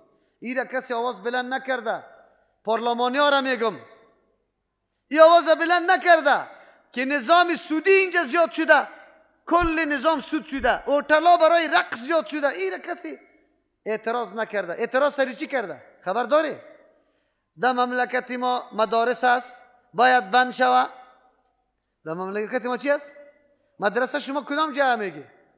جایی که علم دین آموخته میشه یا نه که بگه در اونجا قمارخانه است؟ مدرسه چی را میگی؟ تو رای داده، تو عوام به مو مردکه به مو وکیل تو رای داده. امی آوازی که بلند کرده که مدرسه بند شوه، دمی گناه توم شریک هستی، او خو شریک است. در روز قیامت جواب داده رویسته به خاطر خوش کردن بادارای خود. بادارا میگه که تروریسم از مدرسه تربیه میشه، انتحاری در مدرسه تربیه میشه. یا باید بند شوه. توم گپی باداری تا ای چاپلوس هم گپی باداری خود تقویت میکنه، میگه بند شوه. تو نمیگی که مدرسه حیات وطنم است. مدرسه اولادی نیکبخترین اولاد اموسته و برای تربیه اولاد ما قرآن و حدیث میخوانه. قرآن و حدیث میخوانه. جناب در کدام مدرسه که اون نفرات تربیه میشه تو برشیجه مدرسه نداری، یک درس قرآن و حدیث نداری. مولی متوکل درس قرآن و حدیث داره، 10 دفعه در امنیت کش کده ایشه، در حوزه کش کده ایشه. نمیمانی که قرآن و حدیث اینجا خوانده شو مردم در بیرون نروه. تو ماندنی نیستی جناب، تو نمیمانی. یا علی پای لچ کرده که مدرسه بند شوه، مدرسه بند شوه، دین بند شوه. مساجد گفته نمیتونه که مساجد بند شوه، تار بند کرده مساجد. در این نماز تراویح سریالی چی بود؟ کدام سریال خیلی زیاد چی بود؟ تولسی بود. چی بود؟ تولسی بود. آلی فولاد و نمیگه. کدام گپ است؟ بند کردن چی نمیگه؟ مساجد 2 دانه ریش سفید بیچاره که چشمش کار نمیکنه، فیلم دیده نمیتونه در مسجد رفته. اوی که فیلم دیده میتونه او خو اول نشسته میباشه، اما ریموت چی میگه؟ ریموت کنترل میگه کی؟ او هم در دستی ریش سفید میباشه، با سرم لچ کرده میباشه. یک بلا خواست. زنش میاد نماز خواندی؟ والا وضو ندارم. حالی وضو نداری؟ بخی وضو کن نماز بخون. خوای خدا میزنه. و مسلمان و من ازلمو کس خیلی ظالم من از کسی که منع مساجد الله منع میکنه، مراکز الله را، جایی که در اونجا سجده به الله میشه، عبادت الله میشه، ایذکر فی اسمه که نام الله دو گرفته شوه، درس و تدریس شوه، تعلیم شوه، ذکر الله شوه، تلاوت قرآن شوه. و سعی فی خرابی تلاش میکنه در خرابی امی مراکز. از ذکر دیگه ظالم کس است؟ قطعا نیست، واقعا نیست. مراکز اسلامی آب حیات برای مسلمان است. در یک جامعه مدرسه دینی آب حیات امو جامعه است، آب حیات امو جامعه است. حرکت جهاد در افغانستان توسط فتوای کی شروع شد؟ علما شروع شد، در حالی که علما بیچاره یک مدرسه درست هم نداشت، یک مدرسه درست هم نداشت. خب باز امو اعاده غیرت و برکت شد توسط همین علما شده بود. چطور تو این امروز میگی باید بسته شوه، باید نباشه؟ همین تو بدبخت جنازه تا کی میخونه؟ همین تو بدبخت زنت که حلال میشه برات توسط ایجابی قبول کی؟ تو چطور دشمن خود میشی و دشمن عالم میشی؟ الله متعال از خاطر میگه خب دشمن نمیمانه. این مراکز بند کده رایسته. پاکستان افغانستان مورد حملات دنیای کفر قرار گرفته. اصلی هدفش بند کردن مدارس است. چرا که پاکستان مدارس خیلی زیاد شد، هر مسجدش مدرسه گشت. از ممالک مختلف سیلواری جوانا آمدن، از قرآن و حدیث سیراب شدن، خصوصا در این اواخر که درسای قرآن کریم خیلی عام شد. در رمضانات دوره های تفسیر گرفته شد. استعمار نمیخواه ملت پس به قرآن و حدیث رجوع کنه، ملت بیدار شوه، ملت دین خدا بشناسه، ملت هوشیار شوه، ملت برای تحقق عدالت الهی نام جهاد بلند کنه، عالی منظم کنه صف خدا. استعمار نمیخواه. این جنگا به خاطر 4 دانه طالب نیست. این جنگا جنگی چی است؟ صلیبی. جنگ اسلام و جنگ مسیحیت است، جنگ کفر است. خبرداری نداری؟ تو جدا موضوع است که چی که میکنی. نمیخواهی مراکز تربیوی گسترش پیدا کنه، روشن شوه، نمیخواه این مراکز به هر عنوان که باشه یا از بین میبره. در اسلام آباد یک مسجد به نام مسجد چی؟ بلال یاد میکرد.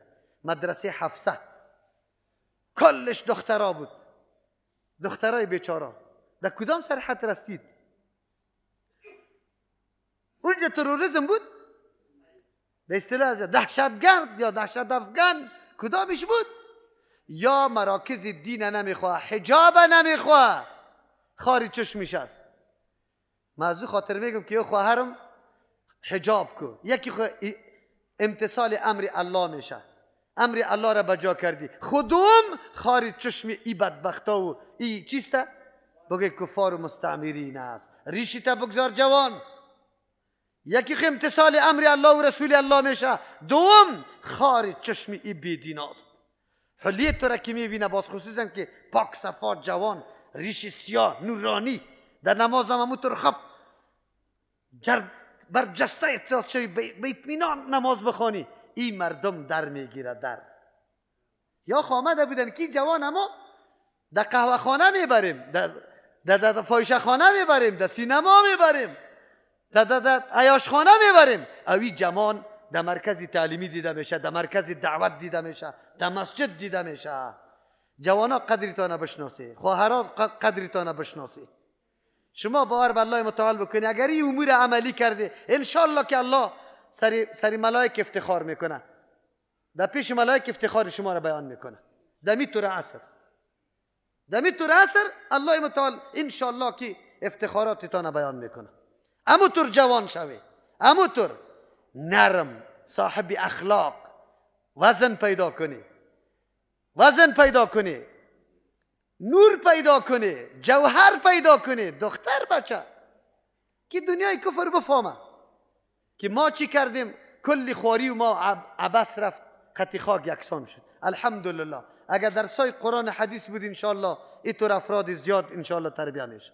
شاگرد قرآن و حدیث حتما امی قسم میشه و امی قسم اوصاف پیدا میکنه. این خارج چشم دشمن است.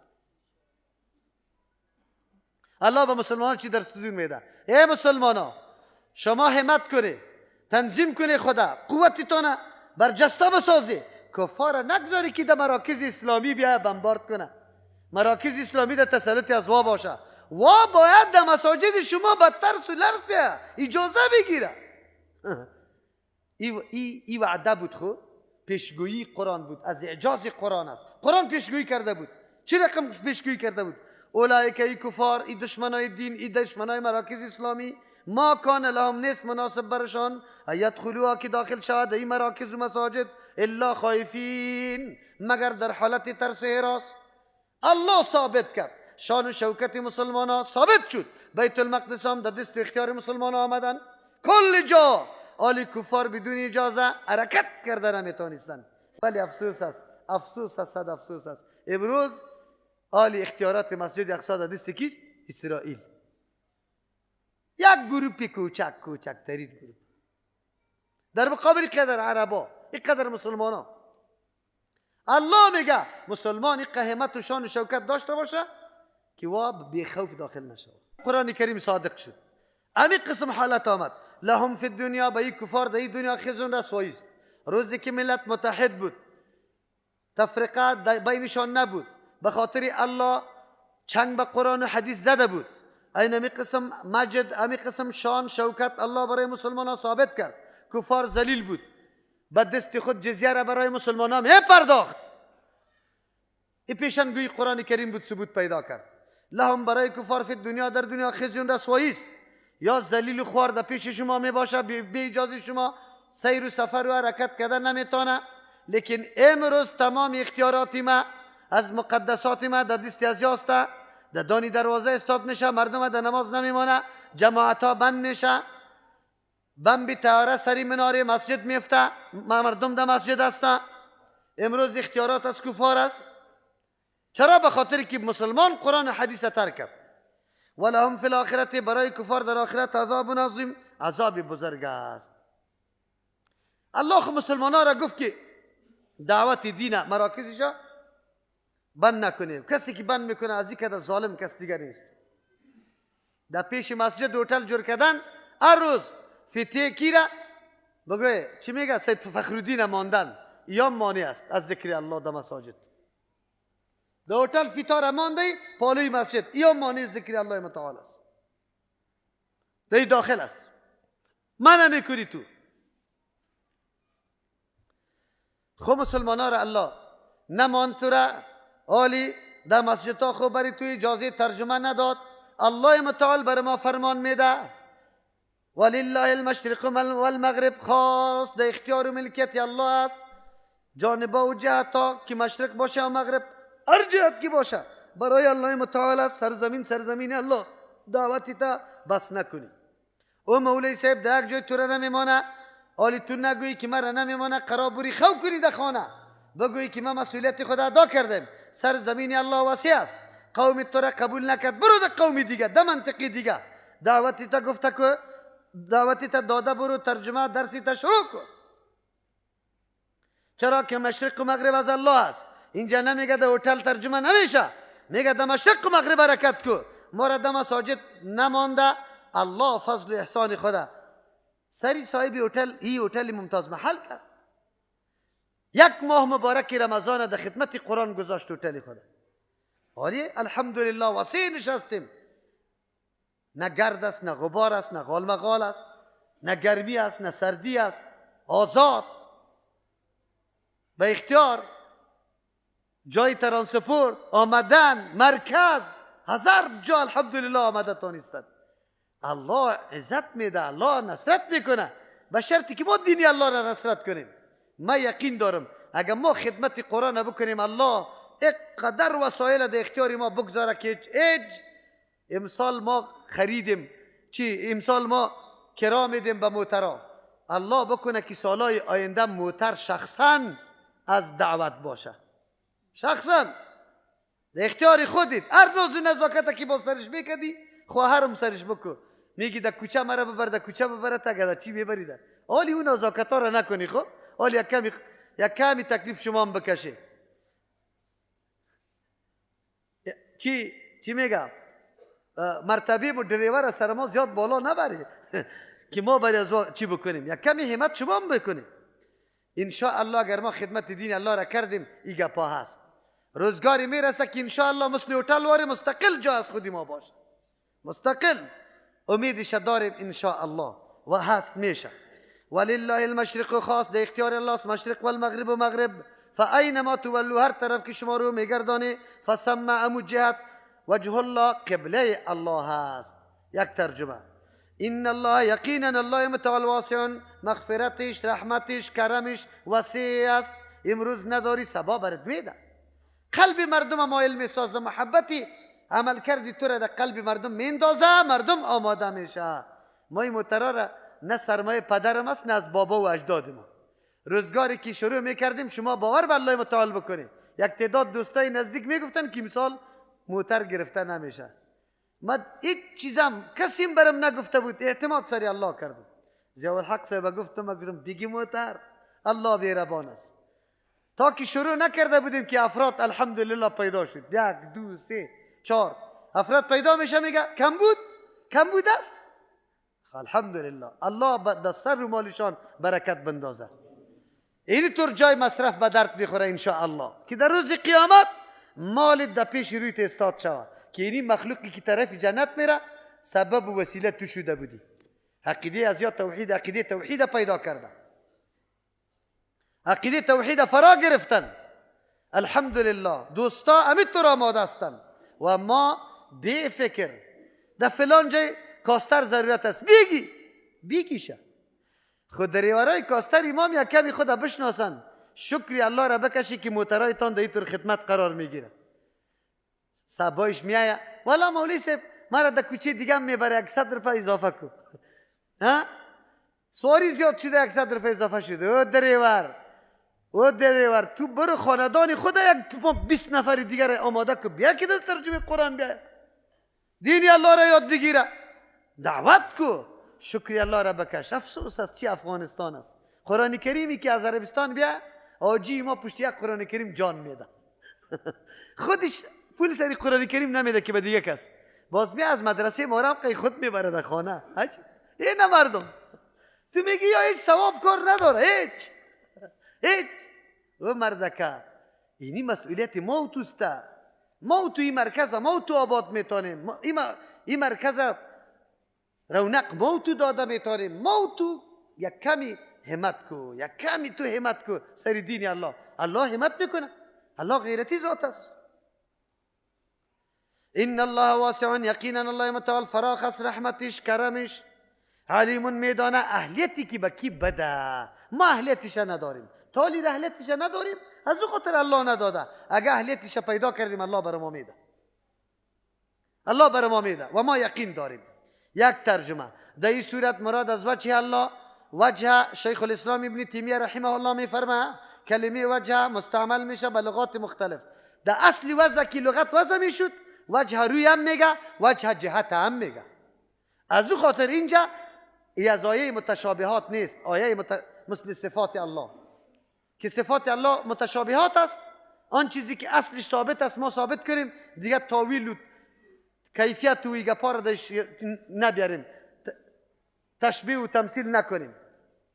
میگه ای کلمه وجه در لغت عربی در اصل وزش هم به معنای قبله است، هم به معنای روی است. اینجا به معنای قبله است. الله میگه ولله المشرق والمغرب، و برای الله است مشرق و مغرب. دو ترجمه میکنم. یک ترجمه ای برای دعوت است. وقتی که در مساجد کسی تو را نماند، الله متعال تو را امر میکنه ای مردکه دروازه دعوت بسته نکو.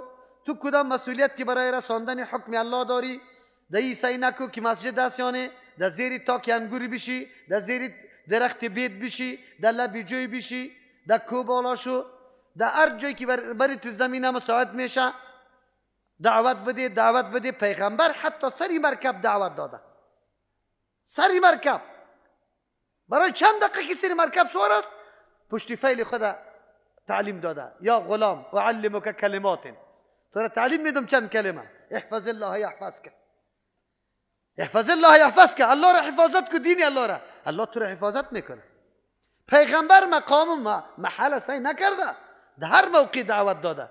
ملاهای ما که درست ترجمه را شروع کنه، از اینکه اخلاص نداره خو مقتدا برش نمیشینه. باز وقتی که نشیشتن کلت پیتل قرآن جمع میکنه. چرا ترجمه نداری مولوی صاحب؟ والله مردم مصروف است، نمیشینه، گم کو، آدم مزم نمیده، او قابلیت ترجمه هم نداره، یا چی میفهمه؟ نعوذ بالله، چوچای فلانی اینطوری میگه، نمیکنه ترجمه قرآن کریم. باز بسته است. الله میگه نه، این مسئولیتت است. در یک مسجد نمان برو، در دیگه مسجد، در دیگه مسجد نمان برو. مشرق و مغرب است.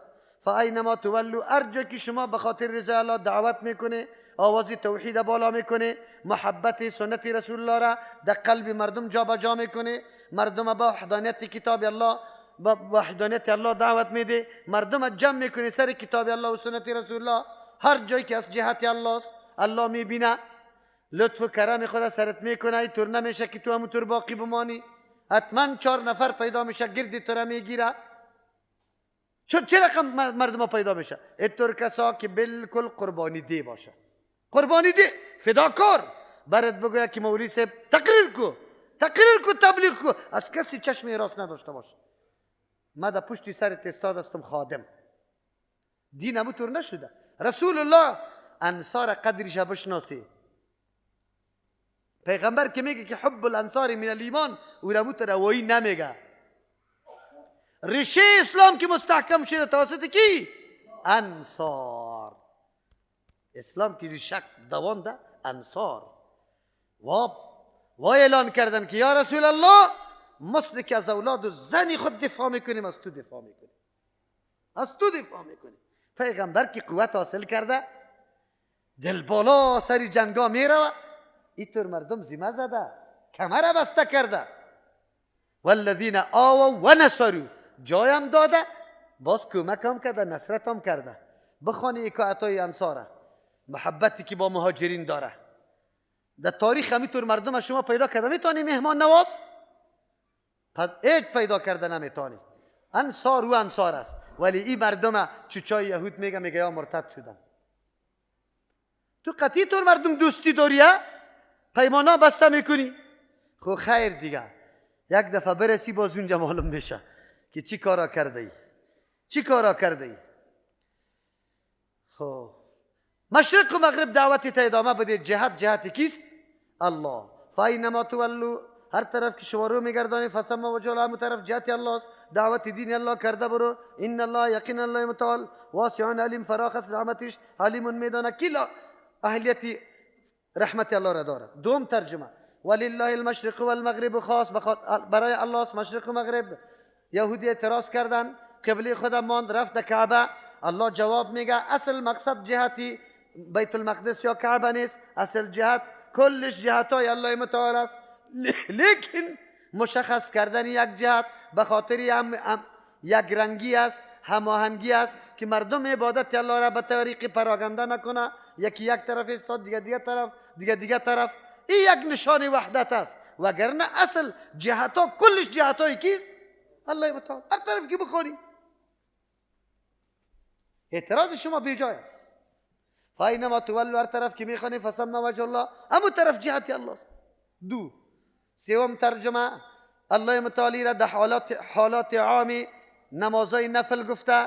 ای مسلمانا، شما را پابندی به یک جهت کعبه در اون نماز است که فرض است. هرگاه نمازای نفل میخوانی به خاطر از اینکه عبادت الله در هر موقع شوه، در موتر سوار شده ای، صبحکی نماز خواندی، طرف ترخم روانستی مشرق رویت است، حالی افتو برآمد، تا او وقت ذکر کرده رایی بودی افتو طلوع کرد، از کار سبایی تم کردی، پشت نمازی تم کردی، حالی در سروبی رسیده ای، افتو طلوع کرده، الله اکبر، اشراقی تبخون. باز رفتی نزدیک ترخم میرسی، 2:30 بجه شده، بخون، تیار در موتر هستی، در چوکی وضو داری، الله اکبر، صلات ضحی بخون. ما مردم از خیرای بزرگ محروم هستیم. کسی باری ما تشریح نکرد. تشریح کرد؟ بگوی تشریح کرد؟ چندین ساعت وضو می داشته باشیم، نه ذکر یاد نداریم، ذکر تسبیحات یاد نداریم که سبحان الله را بگویم، الحمدلله را بگویم. کتابی از کار قطع نیست. لیلی و مجنون، دریوری بدبخت امام، گلنار بیگم، نغمه، منگل، یکی رو وصو میکنه دیگر را میمانه، دیگر رو وصو میکنه دیگر را، تا اون جره مغزی تا خراب کنه، دیوانه میشی. اونجا هم دگیر عسکری پاکستانی تو خواص باخته میباشی، بیخواری، او میگه بیراشه دیخوراشه، چرتا روانی ها کابلیه، چرتا روانی انفجارات که حالا دابوزه تانیتا جیبایی تا لچ کنه، در بدر خاک بسد. دین الله را یاد بگی، مغزت کنترل شوه تا اونجا را برسی. ذکر مردم یاد نداره، ذکر شما بار بگو. چقدر بهترین موقع برای دریور است. اگر دریور دعوت دین الله را بکنه، همین کاستی ترجمه سوره فاتحه را بگذاره که تا ترخم ختم شوه، یک نفر بشنوه، نمیشه که 10 نفر 2 نفر عقیدش صحیح شوه، بالکل میشه. ما پشتی ثواب نمیگردیم، مسئولیت خود نمیشناسیم. دریور تو چی مسئولیت داری؟ تو بگذار کی تشریح شوه. همین گپی مدامو کست میایه، دیستی همون نفر الله اکبر میگه، اشراقی خدا میخونه، دیستی همون نفر صلات ضحی خدا میخونه، جرو بحثای بیجا خود نمیکنه که یک طرف میشه داعشی میشه، دیگه بگوی طالبی میشه، دیگه حکومتی میشه، دیگه خلاص. باز یکیش نه، یکیش ناتویی میشه، یکیش از سازمان پکتی روسیه میشه. هنال اقدر جرو بحثا شوه، انتقادات است، اعتراضات است، انتقادات. یک روز خدا نگفتن که من نماز درست خواندم یعنی، سر می خود حاکمیت دارم یعنی، سر اولادم حاکمیت دارم یعنی، سر خانواده حاکمیت دارم یعنی، عملی کردم یعنی. داد قضاوت ما در مورد مصر است، در مورد سوریه است، در مورد چیست، انگلستان و فرانسه است. عجیب گپ است، ضایع کردن عمر. باز این مشاجرات باز در وقتی که از موتر تا میشه، این قدر یکی به دیگه کینه میباشه که گاهی اوقات یک در مابین موتر ترپ میکنن، زدنک میخیزه. گاهی اوقات که تا میشه یکی به دیگه سلام نمیپرته، نمیگه که بخشش باشه تا اینجا رکی موتو، نه هر کدام اینی قدر بغض در قلبش پایین شده میره. این مسلمان است، زندگیش است، همین زندگی مسلمان است. نمیگه عام است این حکم در هر طرف که تو میروی، این حکم عام است. ولله المشرق والمغرب، در وقتی که دشمن در مقابلت است، عین جنگ است و تو نمیتونی روی طرف قبله بکنی، الله متعال برات میگه انسان مکلف به اندازه طاقت است. در وقتی روی جنگ که با کفار داری نمازم میخوانی، روی کدام طرف کس همون طرف نماز بخون. ولله المشرق والمغرب فاینما تولوا، هر طرف که روی میگردانی فثم وجه الله، همون طرف جهت الله است. ابن قیم رحمه الله شاگرد شیخ الاسلام است. این مردم ها میگه مولوی صاحب تو مقلد هستی، شیخ الاسلام قبول داری، شیخ البانی را قبول داری، عمر دکه بعد ده ها مسئله است که وا یک چیز میگه من دیگه چیز میگم. ما مقلد نیستیم. ابن قیم مقلد شیخ الاسلام استاد خود نیست. تو دروغ میگی امام محمد و ابو یوسف رحمت الله علیهما مقلد امام ابو حنیفه رحمه الله نیست. ثبوت کو برام. بس تو بلک ها مسئله مخالفت استاد است، تقلید نیست. تو از کجا پیدا کردی؟ امام زفر مخالف امام ابو حنیفه، عبدالله ابن مبارک مخالف امام ابو حنیفه، ابن سمعه، ابن زیاد یا شاگردایش است. پسان علما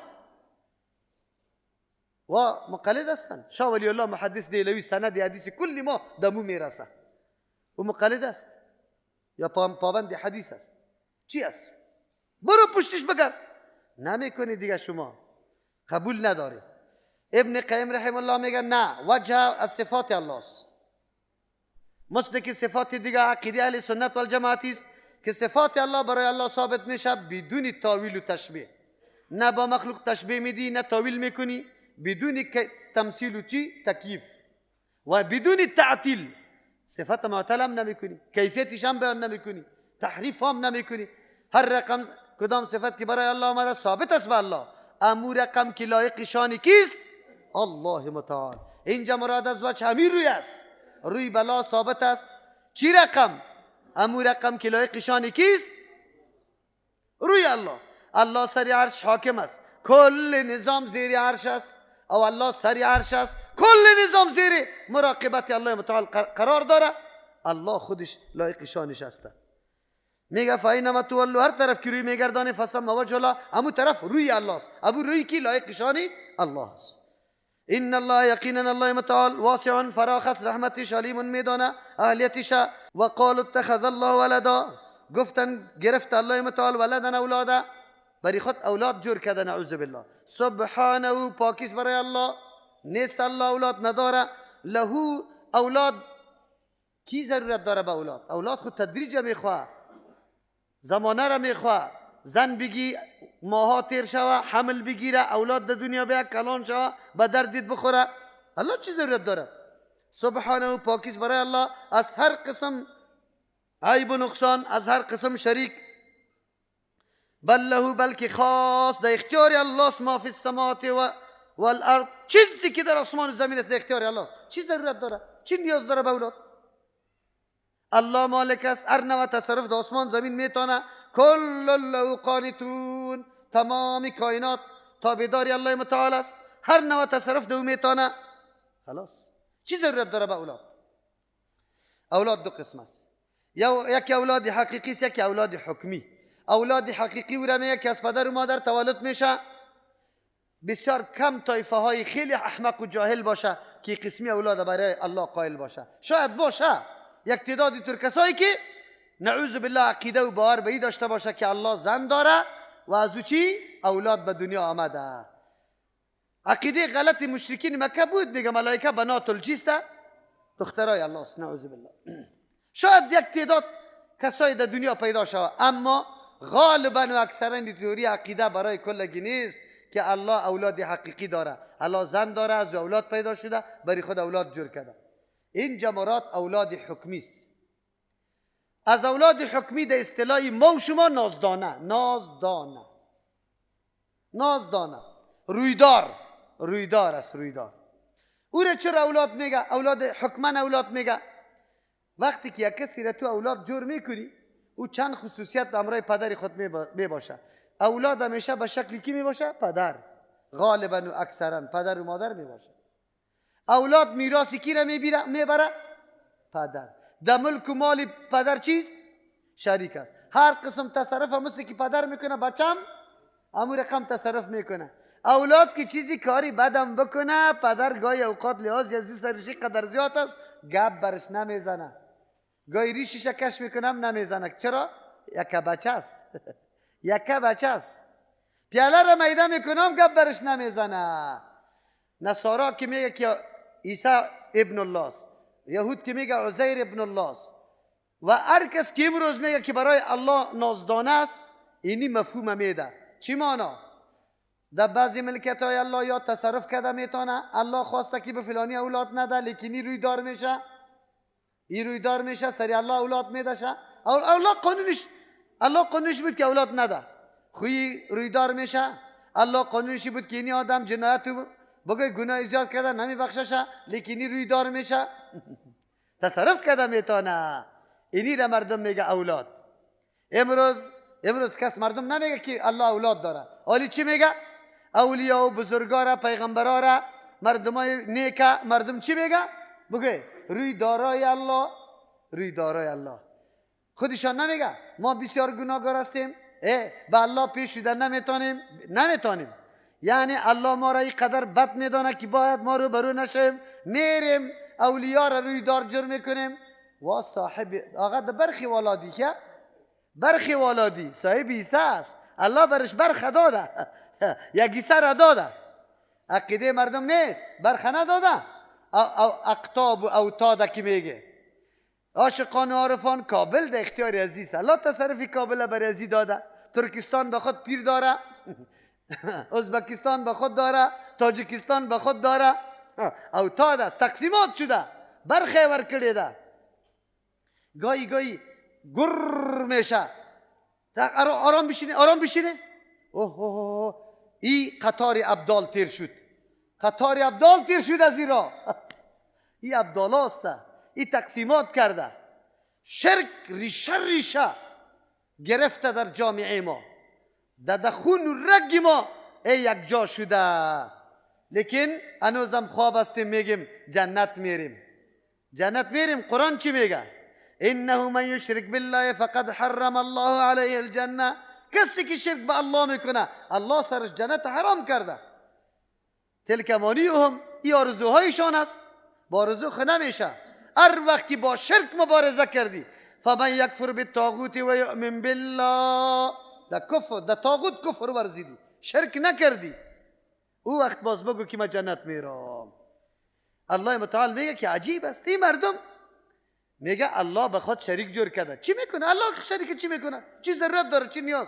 شریک جور کردن خیره میگه که بی اجازه باز تصرف هم نمیتونی.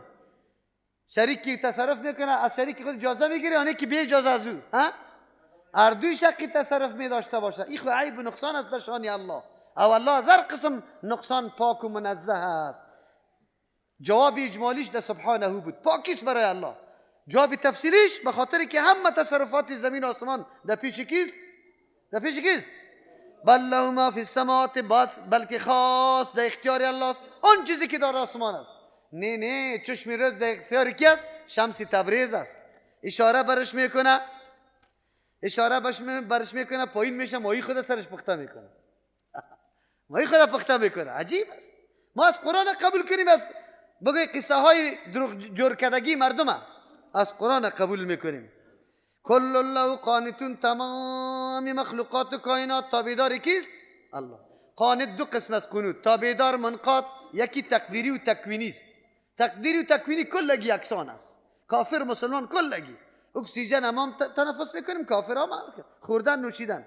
یکی قانتون چی است؟ تشریعی است. تشریعی که الله حکم روان کنه، بعد از تو تابع میشی یا نمیشی. اینجا مراد از قنوت کدام قنوت بود؟ تابعداری تکوینی بود. کل کائنات تابع و منقاد فرمان الله هست، قانون جبریش هیچ کس خلاف نمیتونه. سبحان ربک رب العزة عما یصفون و سلام علی المرسلین والحمد لله رب العالمین.